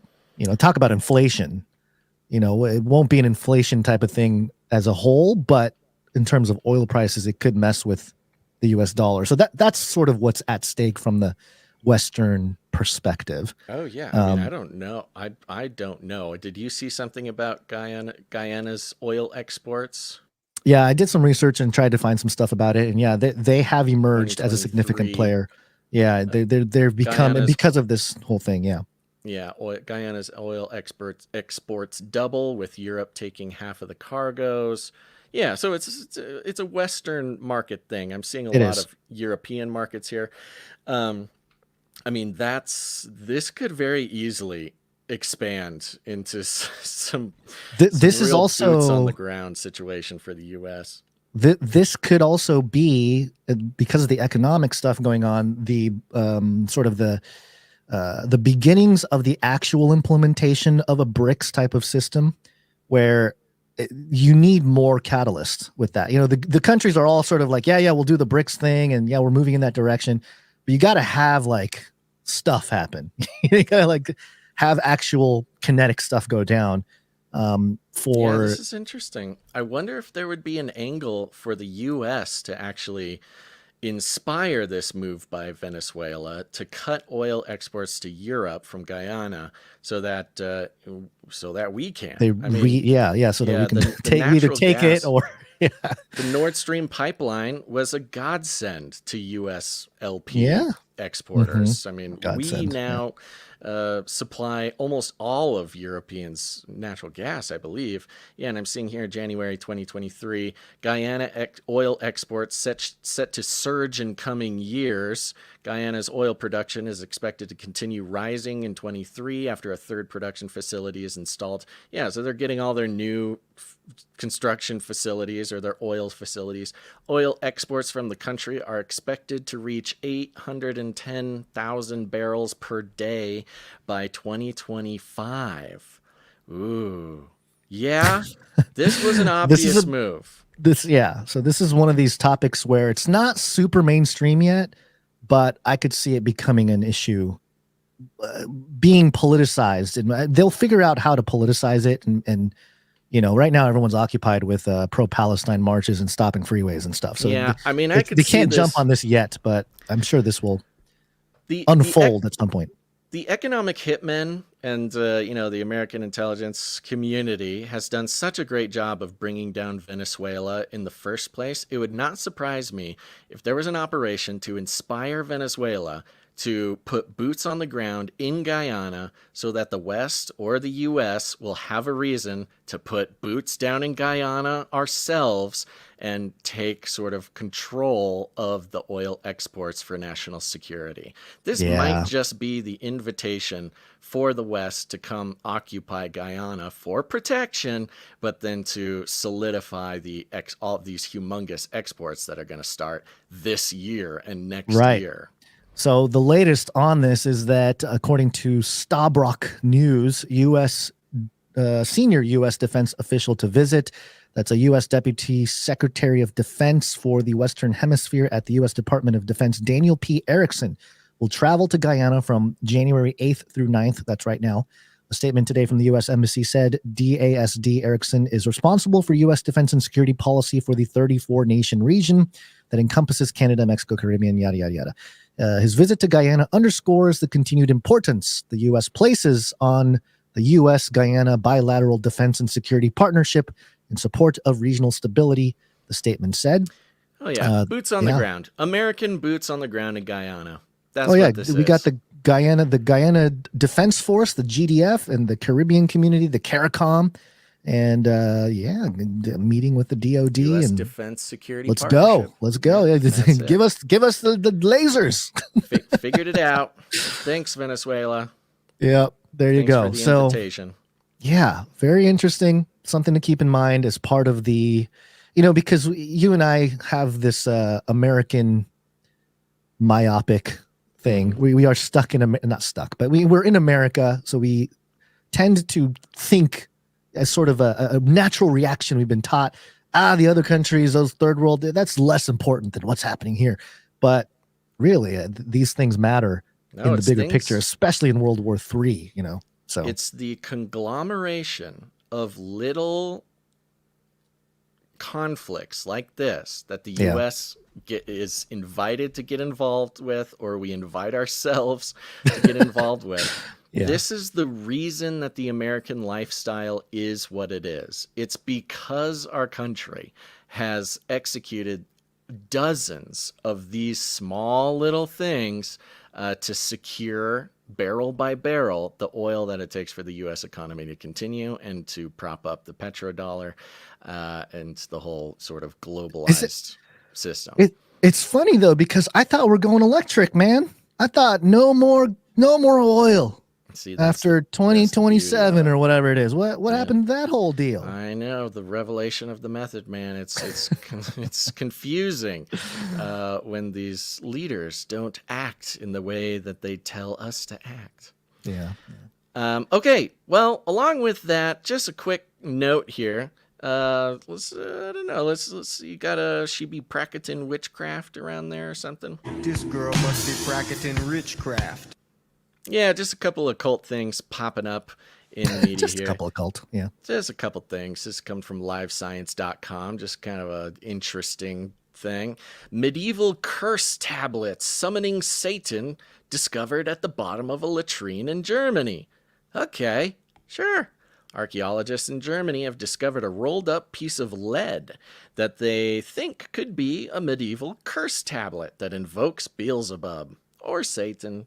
Upon first glance, the researchers thought the inconspicuous piece of metal was simply scrap, since it was found at the bottom of a latrine at a construction site in Rostock, a city in northern Germany, according to a translated statement. However, according to a translated statement, you can just look on a map. However, once they unfurled it, archaeologists realized that the 15th century artifact contained a cryptic message etched in Gothic minuscule that was barely visible to the naked eye. It read, quote, Sathanas taliki Belzebuk Henrik Berith. Oh gosh, did I speak that out loud? I probably shouldn't have. Researchers deciphered the text as a curse that was directed towards a woman named Taliki and a man named Henrik. and summoned Beelzebub, another name for Satan, and Berith, a demonic spirit. While researchers may never know who these people were, they did offer some ideas for the reasoning behind the bad blood. Did someone want to break up Tiliki and Henrik's relationship? Was this about spurned love and jealousy? Should someone be put out of the way? Oh, the researchers asked in a statement. Archaeologists said the finding was unique, especially since similar curse tablets are actually known from ancient times in the Greek and Roman regions from 800 BC to AD 600. Jorge Anzorg, an archaeologist with the University of Greifswald in Germany, who led the excavation, said in a statement, for instance, a 1,500-year-old lead tablet inscribed in Greek and found in what is now Israel calls on demons to harm a rival dancer, while 2,400-year-old tablets found in Greece asked the underworld gods to target several tavern keepers.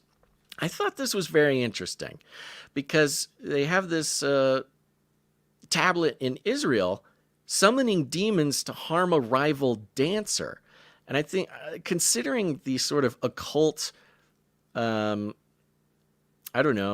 culture, at least in U.S. entertainment industries. I mean, you're always seeing, of course, we've got Beyonce and Lady Gaga all dressing up like the priestess and the goddess. The dance-off culture. Yeah, all this, yeah, sure, dances, breakdancing culture, whatever it is.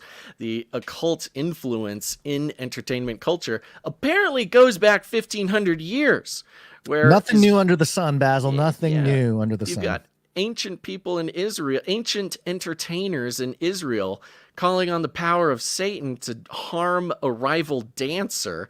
And again, even further, interesting connection, 2,400-year-old tablets found in Greece asked the underworld gods to target several tavern keepers. You have business to business.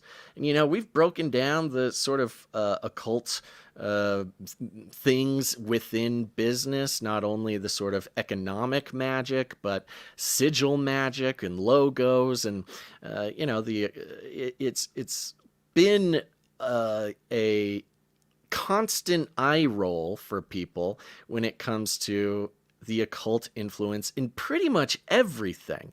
Here we go again. All the conspiracy theorists talking about the occults and the entertainment industry and in business.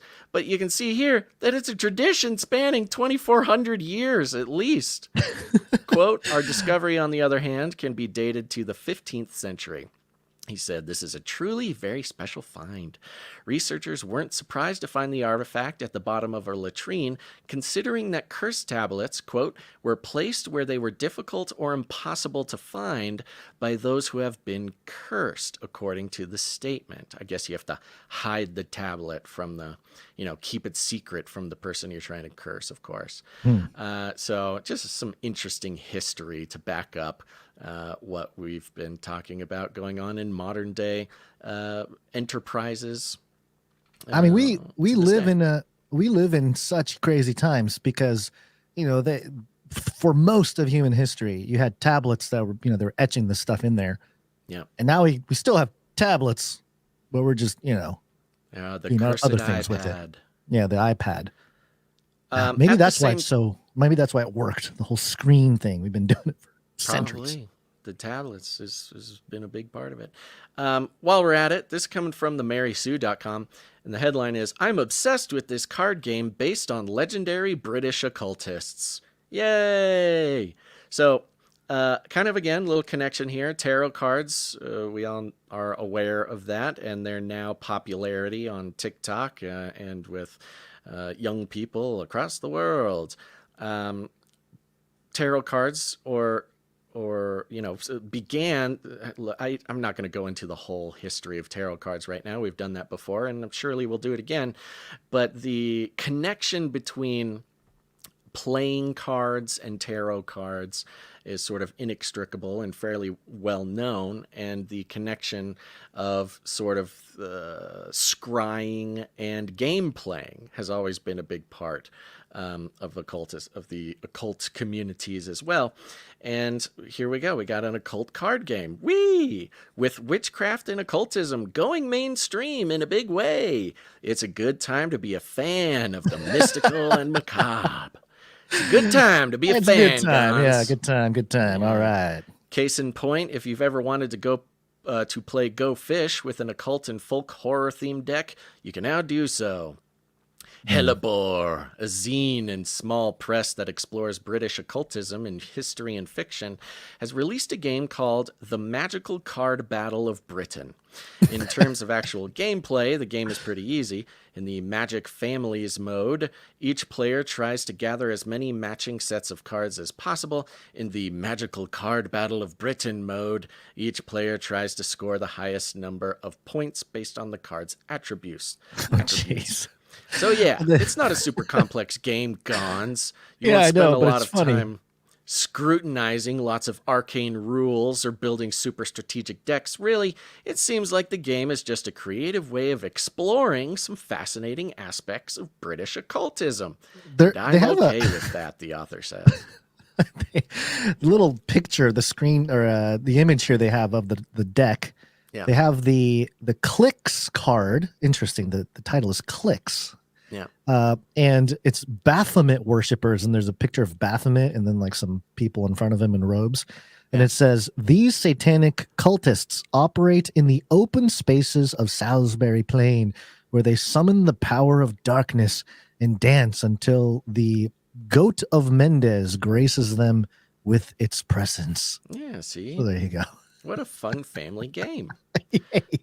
The 36-card deck is divided into 9 families. Occultists, scholars, charmers, enchantresses, witches and witchfinders, eliques, ritual objects, visions, and magical sites. Some cards, different parts of the body. That's different roles for different parts of the body. Some cards, like occultists, are real people. There's a card for the infamous Aleister Crowley, the ceremonial magician who founded Thelema. Aleister's stats in the game include a 7 in infamy, accurate, and a 3 in mystique. I'd rank him higher. Other cards, like Charmers, are based on fictional characters, like Lord Summerisle from The Wicker Man.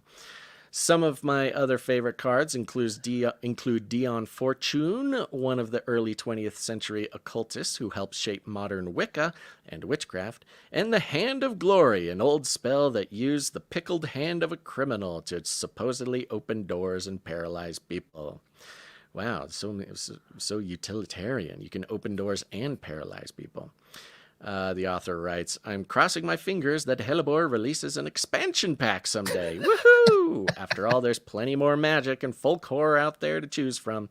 In fact, Hellebore explores some of it in its Guide to Occult Britain, etc., etc., etc. Oh, it does say, plus I bet some enterprising witch out there could use this deck for divination. Ah, there it is. That's what everyone was wondering. Yeah, Yes. You can use it for Yes, divination. you can use it for divination. Of course, dual purpose, entertain, and magic. That's the key. That's the key to all this. Now, Gamified. I think it's interesting that we find this not only the specific deck, but also the trend of sort of gamifying the occult going on, kind of at a similar time that we've been working on the Legends of the Canarium card set that's been going out with the supply drop. Every supply dropper's been getting a Canary Cry themed playing card for a game that will appear sometime in the future. And also Sir Ike from the supply drop has been working hard on a sort of Canary Cry or more sort of conspiracy theory themed party game for families that will will also, when it is finished and tested and everything, of course, will show up in the supply drop as well. So there's some themes here going on. We got to keep our eye on it, Gons. Yeah. What was I going to say? I was going to say something about this. I was showing the card. Oh, the article at the top here, the subtitle is finally a card game featuring Druidic aliens Druidic. I was having trouble saying it. Druidic alien cults and John Dee. Of course, John Dee. I talked about John Dee in Age of Deceit 2, Alchemy and the Rise of the Beast Image. And he was the one that came up with the Enochian language. He was doing his whole thing for the Queen Elizabeth. He was sort of the translator, and him and Edward Kelly, who was the medium, channeled alleged entities or beings, and he was given the Enochian language, and it's this highly complex magical language, apparently. So, yeah, not much has changed. You got occult tablets trying to put, it's all for utility, though. I think that's what's most interesting about occultism is there is a practical utility, a function, something that they're trying to accomplish. It's never just whimsical, and maybe it is for guys like John Dee, but even then it had to do with trying to help the Queen do stuff, right? Because the Queen, Oh yeah, no, I mean it's all very much for a purpose. I mean, whether it's a game or entertainment is sort of just a part of the puzzle of occultism, and that's what a lot of people are just coming to realize. Right. Well, the modern the adoption of occultism for the masses was going to happen through entertainment, regardless. That is the vehicle. But yeah, in terms of making it useful, it's a whole nother thing. So having card games like this out there, this is a great way for the occultists to evangelize themselves. Like, yeah, it's a game, but also you can use it for your whatever, your hexes on your neighbor or something like that. Anything if you're a chaos magician. That's true. You're right. Yeah. So there you go. Okay. Good stuff. Let's Speaking of which, we'll keep let's an take eye. a second and thank some producers and check out some cool art and stuff. Yeah. Yes. Okay. We're going to thank some producers for their talent. We operate value for value, and that means we don't take any advertisements. We don't hire people to do anything. We probably should. We probably should, actually. We probably might but end up hiring people some people who want to stuff. put value back into the show, and a lot of times they're very talented and very hardworking and believe in the project, and we're very grateful to them. Yes, and these are people that are getting value out of the show, and so they want to provide value back, and they're doing so in ways that are not treasure. So we're going to start with talent. I mean, I say that because I think for most people, it's like, okay, I want to support something. Let me throw some cash at it. Here's a few bucks. But it's another thing to be like, hey, I'm going to create a piece of art or create a piece of music. That's the whole thing. Time and talent are like equally as valuable. It's all valuable. Yeah, it's almost, no, I'm not going to say more, but there is a different type of value that comes with it. It helps us shape the culture behind the community. It's irreplaceable is what it is. It is, We couldn't pay to get someone to create a piece of art that is so intrinsically connected to the culture of the show. Right. It's when artists are putting their experience with the show and the community on paper through their art. There's no way to pay a random artist to do that. Yeah. So we're going to start off with some audio production here. Audio production.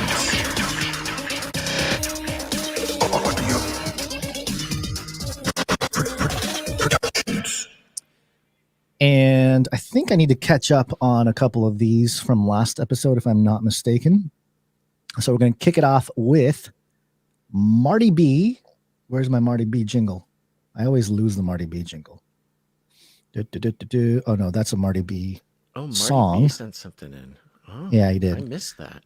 Yeah, he said this is not a cover. I just borrowed the title with this song and a song by Lil Owen that I think is called Trouble, or maybe it's part of the title. Thanks, Marty B. So this is called Onward, Christian Soldier.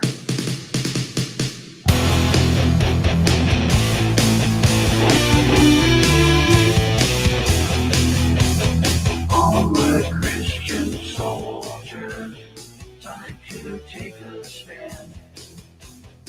Upward, Christian soldier, march to the promised land. I like it. It's chunky. Sweet. It's chunky. I like it. Yeah, we'll play that at the end of the show during the Canary Crime mixtape. Stick around for that. Yep. We got a lot of tracks we're playing at the end of the show today, so stick around, folks, because we're going to do the whole thing.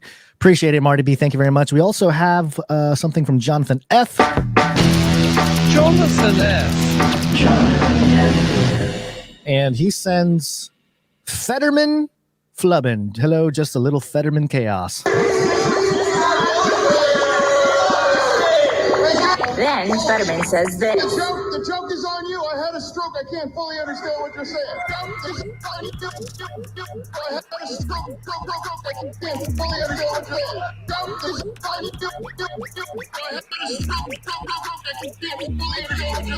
the man is eventually escorted out by police as he tells the senator to go home. Oh my gosh. That's very exciting. Yeah, it's so Fetterman's been making the news apparently recently. He really angered Cenk Uygur. I don't know how to pronounce his name. I always say it wrong. Cenk, the Young Turks, the guy. Cenk Uygur, guy who yells. He's sort of like the liberal Alex Jones type. The headline from Mediaite is "What the bleep?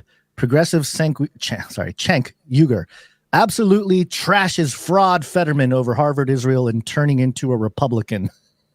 Fetterman's turning into a Republican, dude. That's interesting. Yeah. Why is he saying that? I don't understand. So Cenk is mad because Fetterman is making Republican talking points, apparently. But hey, man, he had a stroke. He doesn't know what's going on. That's very strange. Okay. Yeah. Cenk is losing his mind. I think he's running for president, you know. Cenk is? Yes, he's running for president. Why?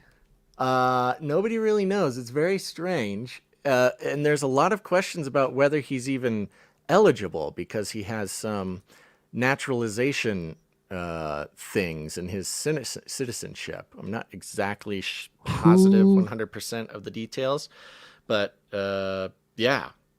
But he's going for it. Okay. It must be a desperate publicity thing to keep him I don't know. relevant. Yeah, I mean, yeah, he's going to get a lot of publicity. He runs the Young Turks, which is an OG internet news show that was at one point the most popular internet news show. I mean, I was watching the Young Turks when I was like in high school or something, before even having an internet news show was a thing. Right. And very liberal. There was a point there where I think they took $20 million from the Democrats, and they were pretty much just been in operation ever since. But I find it pretty insufferable. It's really hard to watch or listen to. I haven't watched in a while, and yeah, he was sort of like a liberal Alex Jones type. He's yelling constantly, getting mad, slamming his fist on the, confronting people backstage, stuff like that. So he was pretty big. I remember about 10 years ago, but yeah, good to hear from Cenk and Fetterman, the cyborg senator. Thank you very much, Jonathan F. We're going to do some art now. One art, please. And we're going to kick it off with Sir Dove, Knight of Raspeltia. One art, please, from Dove. And Dove sends a note. Let me actually go full screen for the art here for those watching. Peace. For today's artwork, I made a flyer for the Missouri. Oh, no, that's the wrong note. That was from last episode. Yes, he made I think we talked about that one. Peace. For this week's Bible artwork, I did an illustration for Psalm 42:1 as the deer pants for streams of water, so my soul longs after you, O God. Coincidentally, drew this one up a couple weeks ago, the day the Stag's Undead episode aired. Hope you guys like it. Keep doing what you do, and I'll keep praying for you. Yeah, that coincidence just keeps coming. This is great. We've got a background photo. Oh, goodness gracious. My computer is going absolutely bonkers. Well, let's see if I can do it from memory. It's a photo of a peaceful sort of lake scene, and in the foreground, we've got a beautifully drawn little doe in the style of Sir Dove, of course, looking very, a little bit derpy-eyed, but very cute. And in the sky, we've got, in classic Dove text, it says, as the deer pants for the streams of water. And the water font is very watery, folks. Glistening. Don't know how to say it. It's watery font. Very good. Thank you so much, Sir Dove. And remember, in the supply drop last year, we actually had a whole book of Bible artwork from Sir Dove, like a coffee table book, go out. And there is a version 2, I think, that he is selling on. I forget what he's selling. We boosted that link for quite some time. I should go find out, and I need to plug it when we think Sir Dove. Yeah. Well, there you go. Thank you very much, Sir Dove. Appreciate it. And we're gonna move on here to Sir. Wait, are we doing Sir Darren? Oh yes, we are. Sir Darren.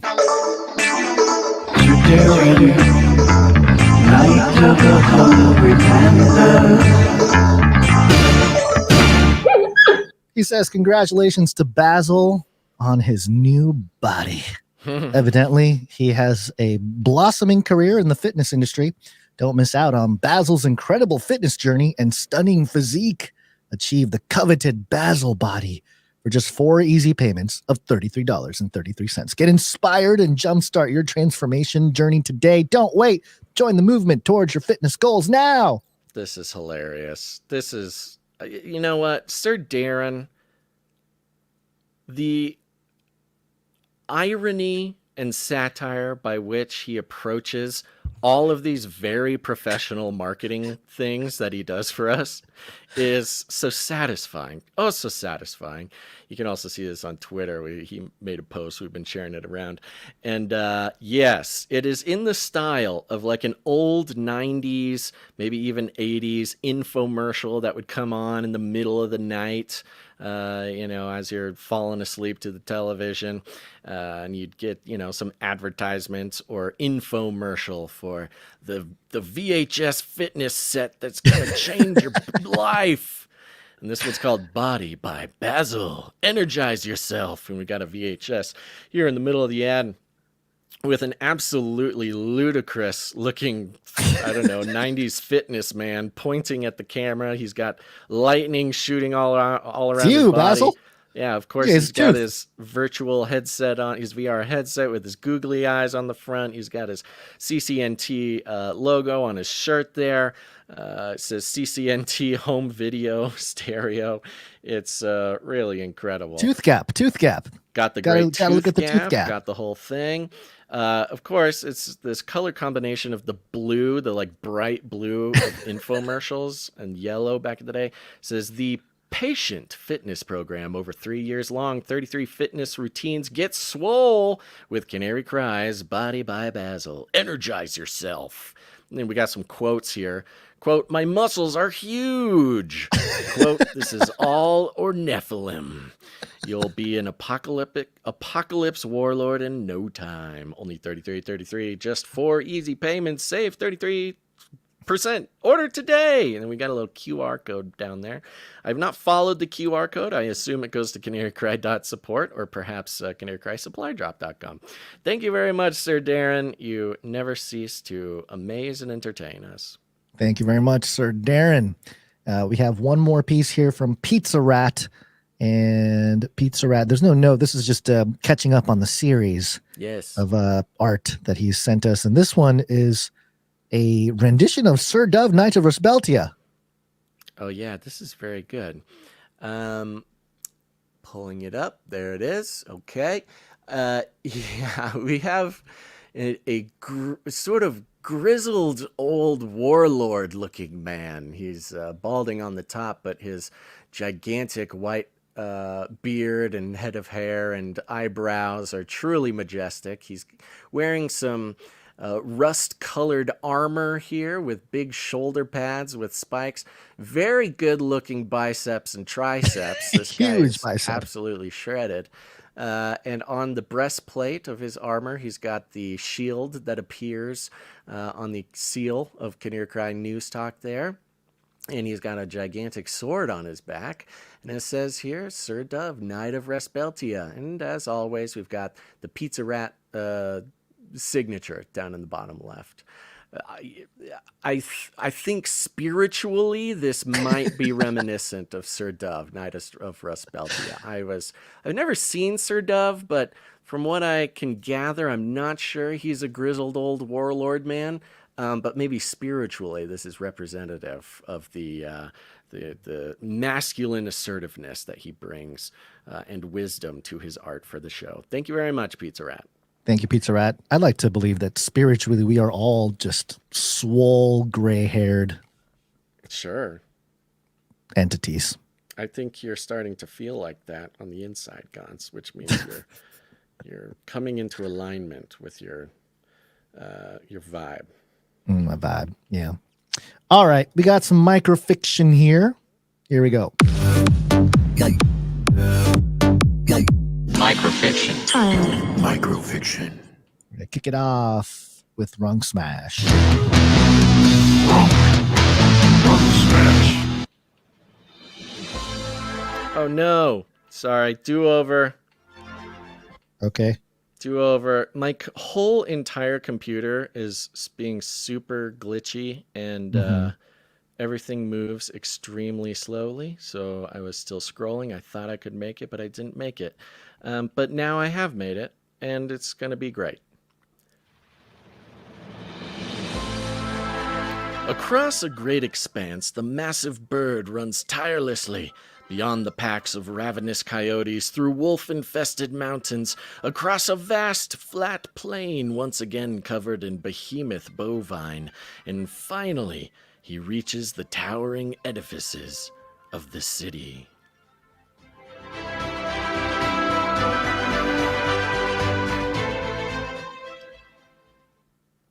My bad on that. I think you skipped one. Did I skip one? Yeah, because I think we were... Maybe, I don't know. I think we missed last episode. We would have missed one last episode. Okay, yeah, let me do the right one.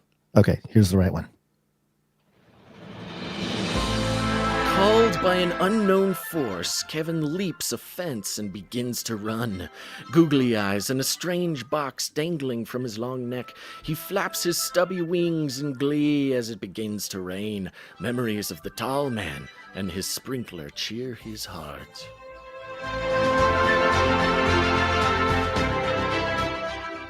There it is. Finally, a story of an emu escaping with a mission.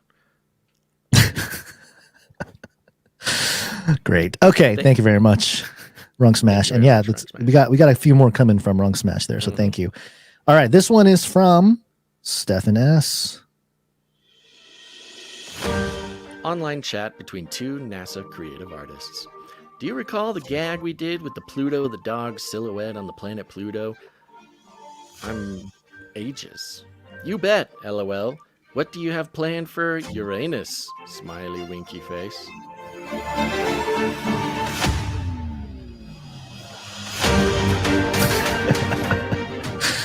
This is in reference to that new image of Uranus, so shiny and glowy. Yeah. I don't remember the Pluto dog silhouette on Pluto, but I do believe that it exists. Yeah, probably. That makes sense. Okay, thank you very much. And do we have one more from Jones here? Looks like it. Let's go. Did we get hold on. Is this accurate before we do one on accident? I believe so. Yes. Okay. Yeah, here we go. Tsubi's ship scrapes against some stranded metal. Human pursuers wouldn't hear it, of course, but you couldn't be sure what piezo data could be extracted from the onboard AI. Upon scraping the metal, a flurry of magnetites squirm into it, arranging themselves into a patterned array. Once locked, the scrap then floats towards her ship, adding to the pile.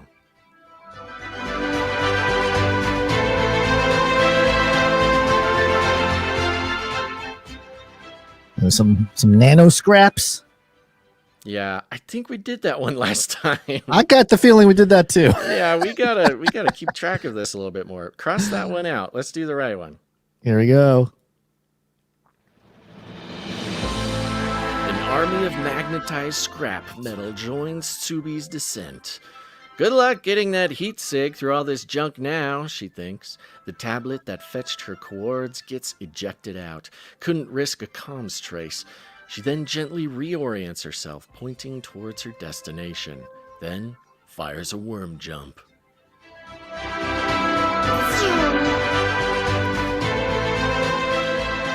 See? A tablet. There's another tablet. Uh-huh. Yeah. Cross that one out so we don't do it again. Back on track.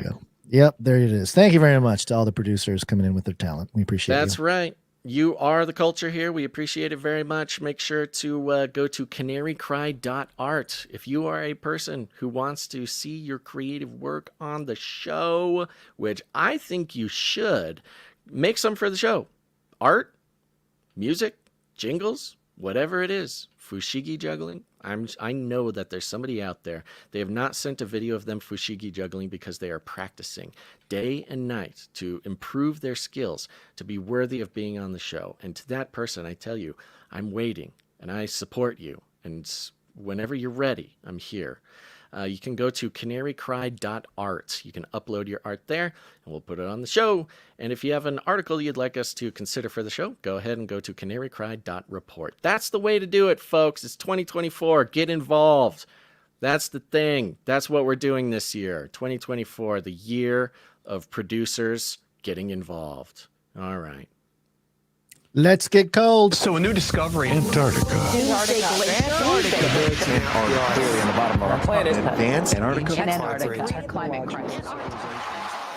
Penguins.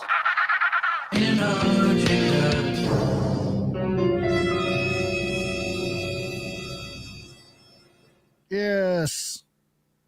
Going south again. Buenos Aires Herald headline. Surprise U-turn. Milei arrives in Antarctica to launch anti-pollution program. Oh, I thought he was the anti-climate change man. Apparently, he's doing things for climate change, Basil. He made a U-turn. Is that what happened? We'll see. He's just showing off. He's flexing to his populist people and the elite. He's the greatest con man. Okay, so he's trying to not get assassinated is what he's doing. The article reads here. President Javier Milei arrived at the Argentine Marambio base in Antarctica at noon on Saturday, intending to launch a contamination control program promoted by the International Atomic Energy Agency, IAEA. EIA. Milei's trip could signal a change in his stance on environmental issues. During the electoral campaign, he made statements denying climate change. Milei's first visit to Antarctica has a busy agenda that also includes a visit to Esperanza, another of Argentina's outposts on the continent. There's a video here of Milei arriving, is giving high fives and handshakes to all the young children. It's great. And it continues here. The president's office wrote in an X post that Milei left the city of Rio Gallegos probably, for Antarctica after 9 a.m. The announcement is accompanied by a photo in which the president is seen walking along the runway of a military airport with his sister and Secretary General of the Presidency, Karina Milei, and Defense Minister Louis Petrie. Quote, President Javier Milei departs. Okay, we know. We got it. He went there. He went to Antarctica. Milei went into the White Continent with the IAEA team, including its Argentine president, Rafael Grossi. The team's goal is to study the impact of microplastics on Antarctica's environment and wildlife in collaboration with the Argentine government. The trip is part of New Tech Plastics, an IAEA initiative to address the global challenge of plastic pollution. Scientists believe microplastics and nanoplastics have significantly contributed to greenhouse gas emissions, so the issue affects climate change, you see? Milei's support for such an initiative has drawn attention since he has consistently said that climate change is a communist hoax, and even claimed that he does not see, quote-unquote, any problem in pollution. According to the IAEA's website, the New Tech Plastics Initiative brings together countries and partners from around the world to fight plastic pollution on two fronts. Quote, at point of source by introducing new technologies to improve plastic recycling, and in the ocean where the bulk of the plastic waste ends up, end quote. And then tucked away at the end of the article, nuclear technology plays a key role on both fronts since Irradiation. Irradiation can be used to treat existing plastics and to render them fit for recycling. Nuclear science is also used to trace plastics in the ocean, particularly microplastics. So, very subtle, but traditionally, the climate change folks are all anti-nuclear energy. They want to go electric. That's been the big thing, right? Newsom, we're going all electric. Any kind of combustible energy is bad. But we know the reality is, clean nuclear energy is a thing. It's been a thing for a while. So is Milei really doing a U-turn here, or are the climate change sort of, zealots aligning with their... Yeah. The fact that this is in Argentinian Buenos Aires Herald mainstream news means it's obviously he's the Trump version. They're not going to write a good article about him, right? So he's the Trump of Argentina. Whatever he does, the media is going to call him a hypocrite, going to call him all sorts of mean names. So I ignore that right off the bat. So any sort of, I don't know, what do they call it? Conflict. Ad hominem. Yeah. Sure, that too. Yeah. Any of that, he's a hypocrite stuff. You got to treat it like any mainstream outlet with a populist leader. I think there's a couple things here. First of all, making the microplastics about climate change is a little bit erroneous as well. I mean, the climate is not majorly affected by microplastics. What is majorly affected by microplastics is human beings.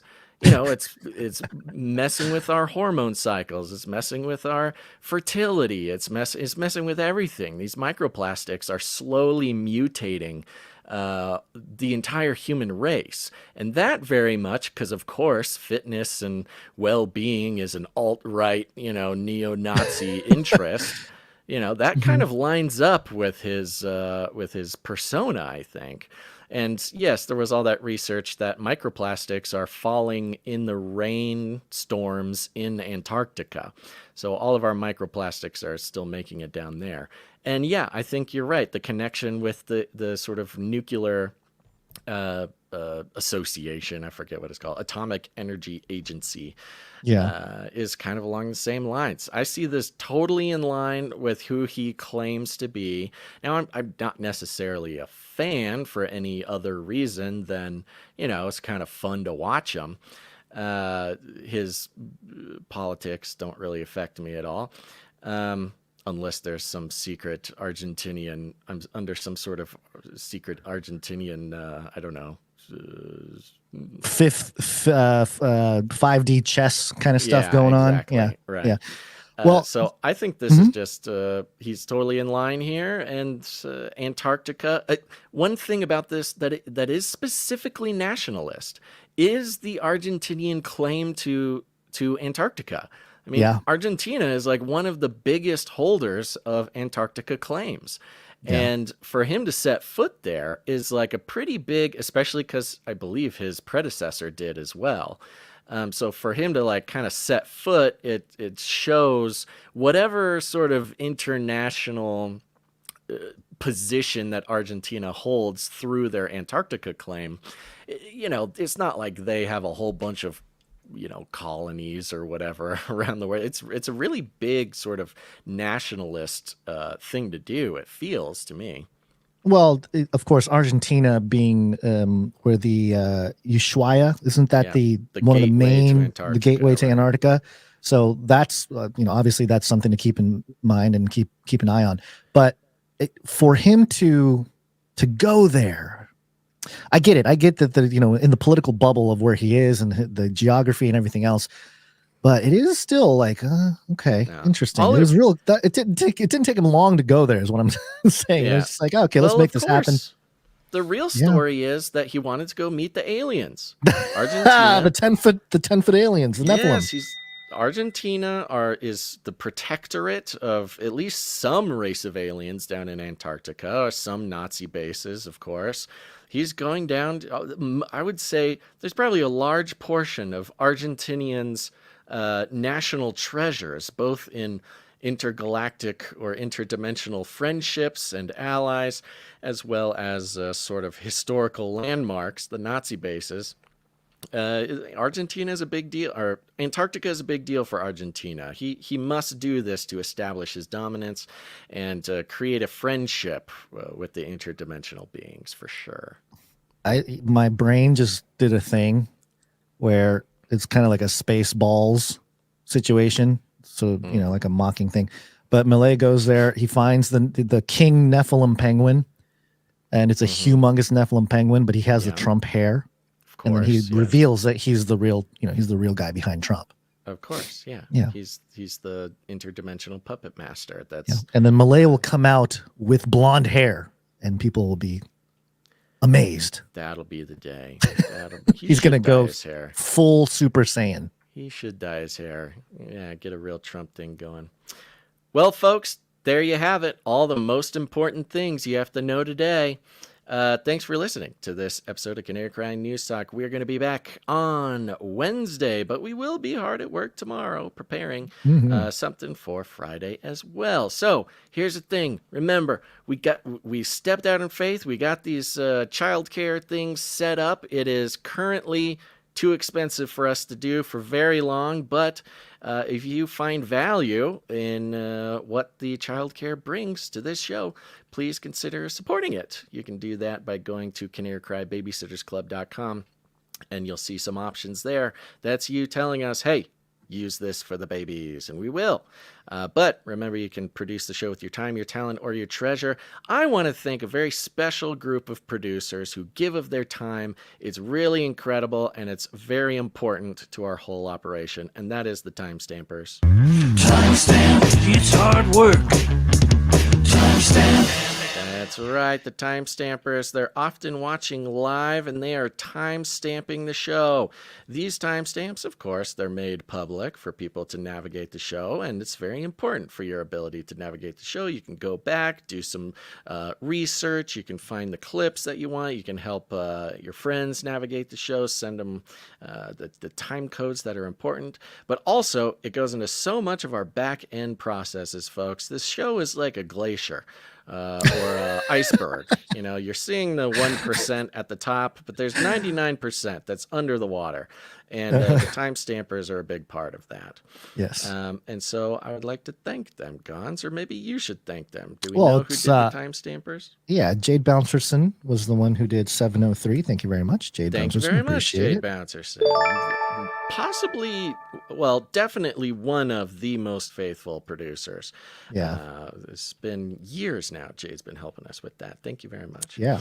Other than that, thanks to Jam for the links. You can send us links at canarycry.report. Thank you to Clink for clinking. I see we got an email from you. I'll check that today. And other than that, share the show, folks. Share it with your friends. Share it with your family. Share it with your dog. Share it with your houseplants. Your houseplants really need to know. That's one of the groups of living beings in this country that are so entirely engaged in mainstream media. These plants, you'd think that they would kind of be on the level when it comes to human propaganda. No, they buy it hook, line, and sinker. They don't really have sort of the what's the word? I don't know, the concept of propaganda down. So they just kind of believe whatever you tell them. So go ahead, get yourself a pair of wired headphones, stick it in your iPod, stick it down into the dirt there, and make sure those plants get all the truth they possibly can, because we cannot have our trees and our shrubbery falling for all this mainstream news propaganda. We can't do it, folks. They're our first line of defense. I don't know from what, but from something for sure. But other than that, we like to call it rattling cages, and all you got to do is walk right up to him, grab him by the cage, and then you shake it. The end of the world occurred pretty much as we had predicted. I want to shake things up, stir up some controversy, rattle a few cages. Hey, stop that! You'll never silence me. I'm the last angry man, a crusader for the little guy. Leave the bird alone. Never. Rattle a few cages. Rattle a few cages. The human race will have every opportunity to improve. And if they don't? Ask Noah. That's right. Just ask Noah. Gonz, you got any last words? Stick around for the playlist, because we got some mixtape. The mixtape, yes. Got Little Owen on there. We got Jonathan F. and Marty B. So good lineup of music coming at you in a second here. It's going to be good. All right, everybody. Remember, the Missouri meetup tomorrow is canceled due to weather. Stay tuned for a rescheduling of that event. And thanks for listening to this episode of Canary Cry News Talk. Make sure to tune in next time. But until then, think outside the cage.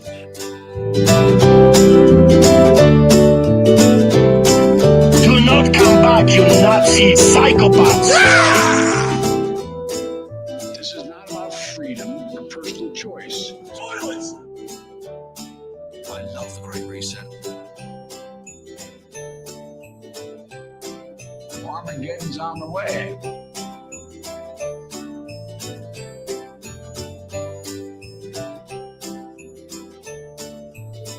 This is the United States of America, for God's sake. I've ordered more pills than anyone in the world. They love killing. We're all gonna die. Remember, reality is an illusion. The universe is a hologram. Buy gold. Buy! What I've seen is, as evil gets stronger, it pushes the boundaries more, and it enters into the realm of the absurd, and because it thinks it can get away with it, you know what I mean? Thus, there's no difference between men and women, and man can become a woman, and woman become a man, etc. The whole gender thing. This insanity takes root only because you have a history of philosophical buildup in the society that allows them to accept that absurdity. You have to go look back with Wilhelm Reich in psychology decades ago, bringing in the focus of reality, not external reality, but subjective reality, and then the focus on psychology to the point where you define your own reality for you. And then it becomes, there is no external reality, it's just your internal reality, and you got to force everyone else to accept it because there's no such thing, postmodernism, as objective reality. Therefore, this is wokeism, in case people are wondering, what does that term really mean? And because there's no objective reality, then no claim on reality is real. All there is power. Power is the god of this hive, secular, woke mentality.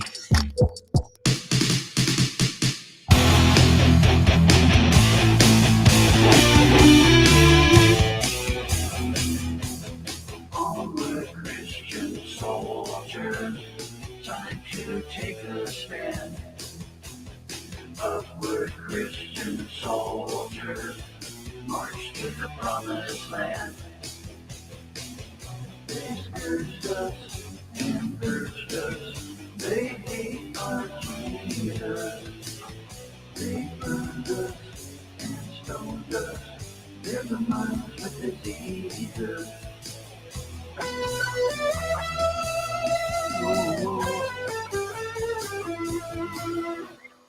Onward, Christian soldiers, raise his banner high. Upward, Christian soldiers, lift his name to the sky.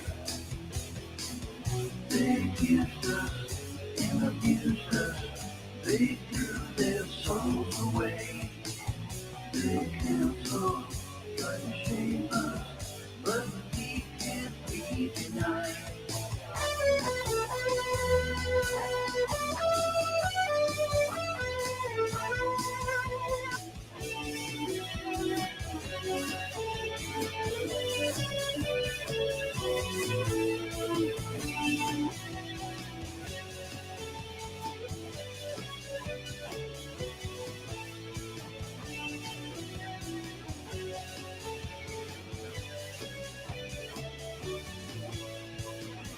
They mocked us and poked us, they're nothing but twisted clowns. They scourged us and purged us, they hate our Jesus. They burned us and stoned us, they're the minds with diseases.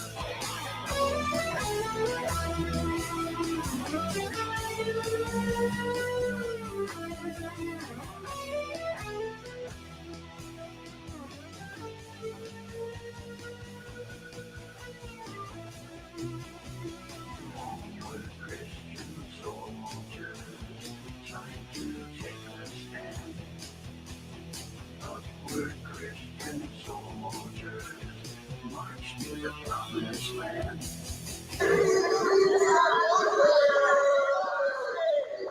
Then Fetterman says this. The joke is on you. I had a stroke. I can't fully understand what you're saying. I had a stroke. I can't fully understand what you're saying.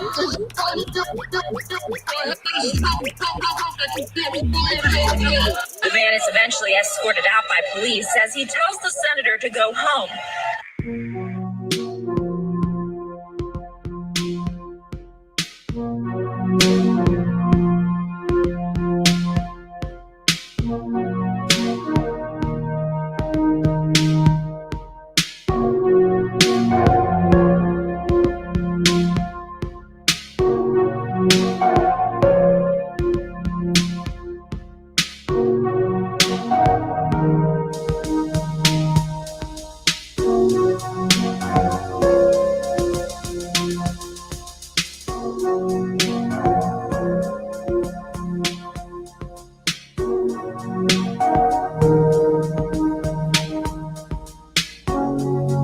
I saw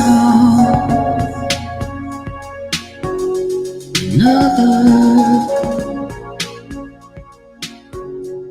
mighty angel come down from heaven, holding the cloud in a rainbow was upon his head, and his face was as it were the sun, and his feet as pillars of fire,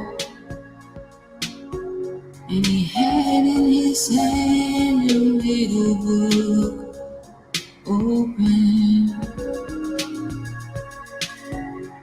And he set his right foot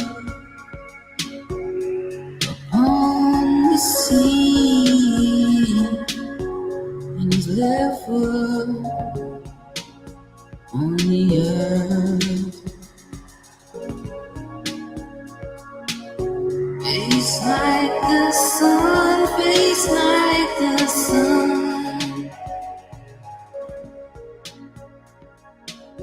Face like the sun, face like the sun.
Face like the sun, face like the sun. Face like the sun, face like the sun.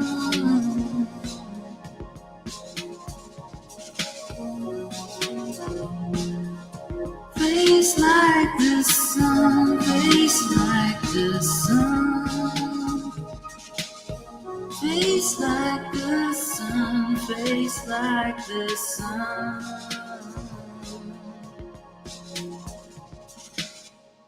Value for value. We take no money from corporations, commies, or cartels. Canary cried, I suppose.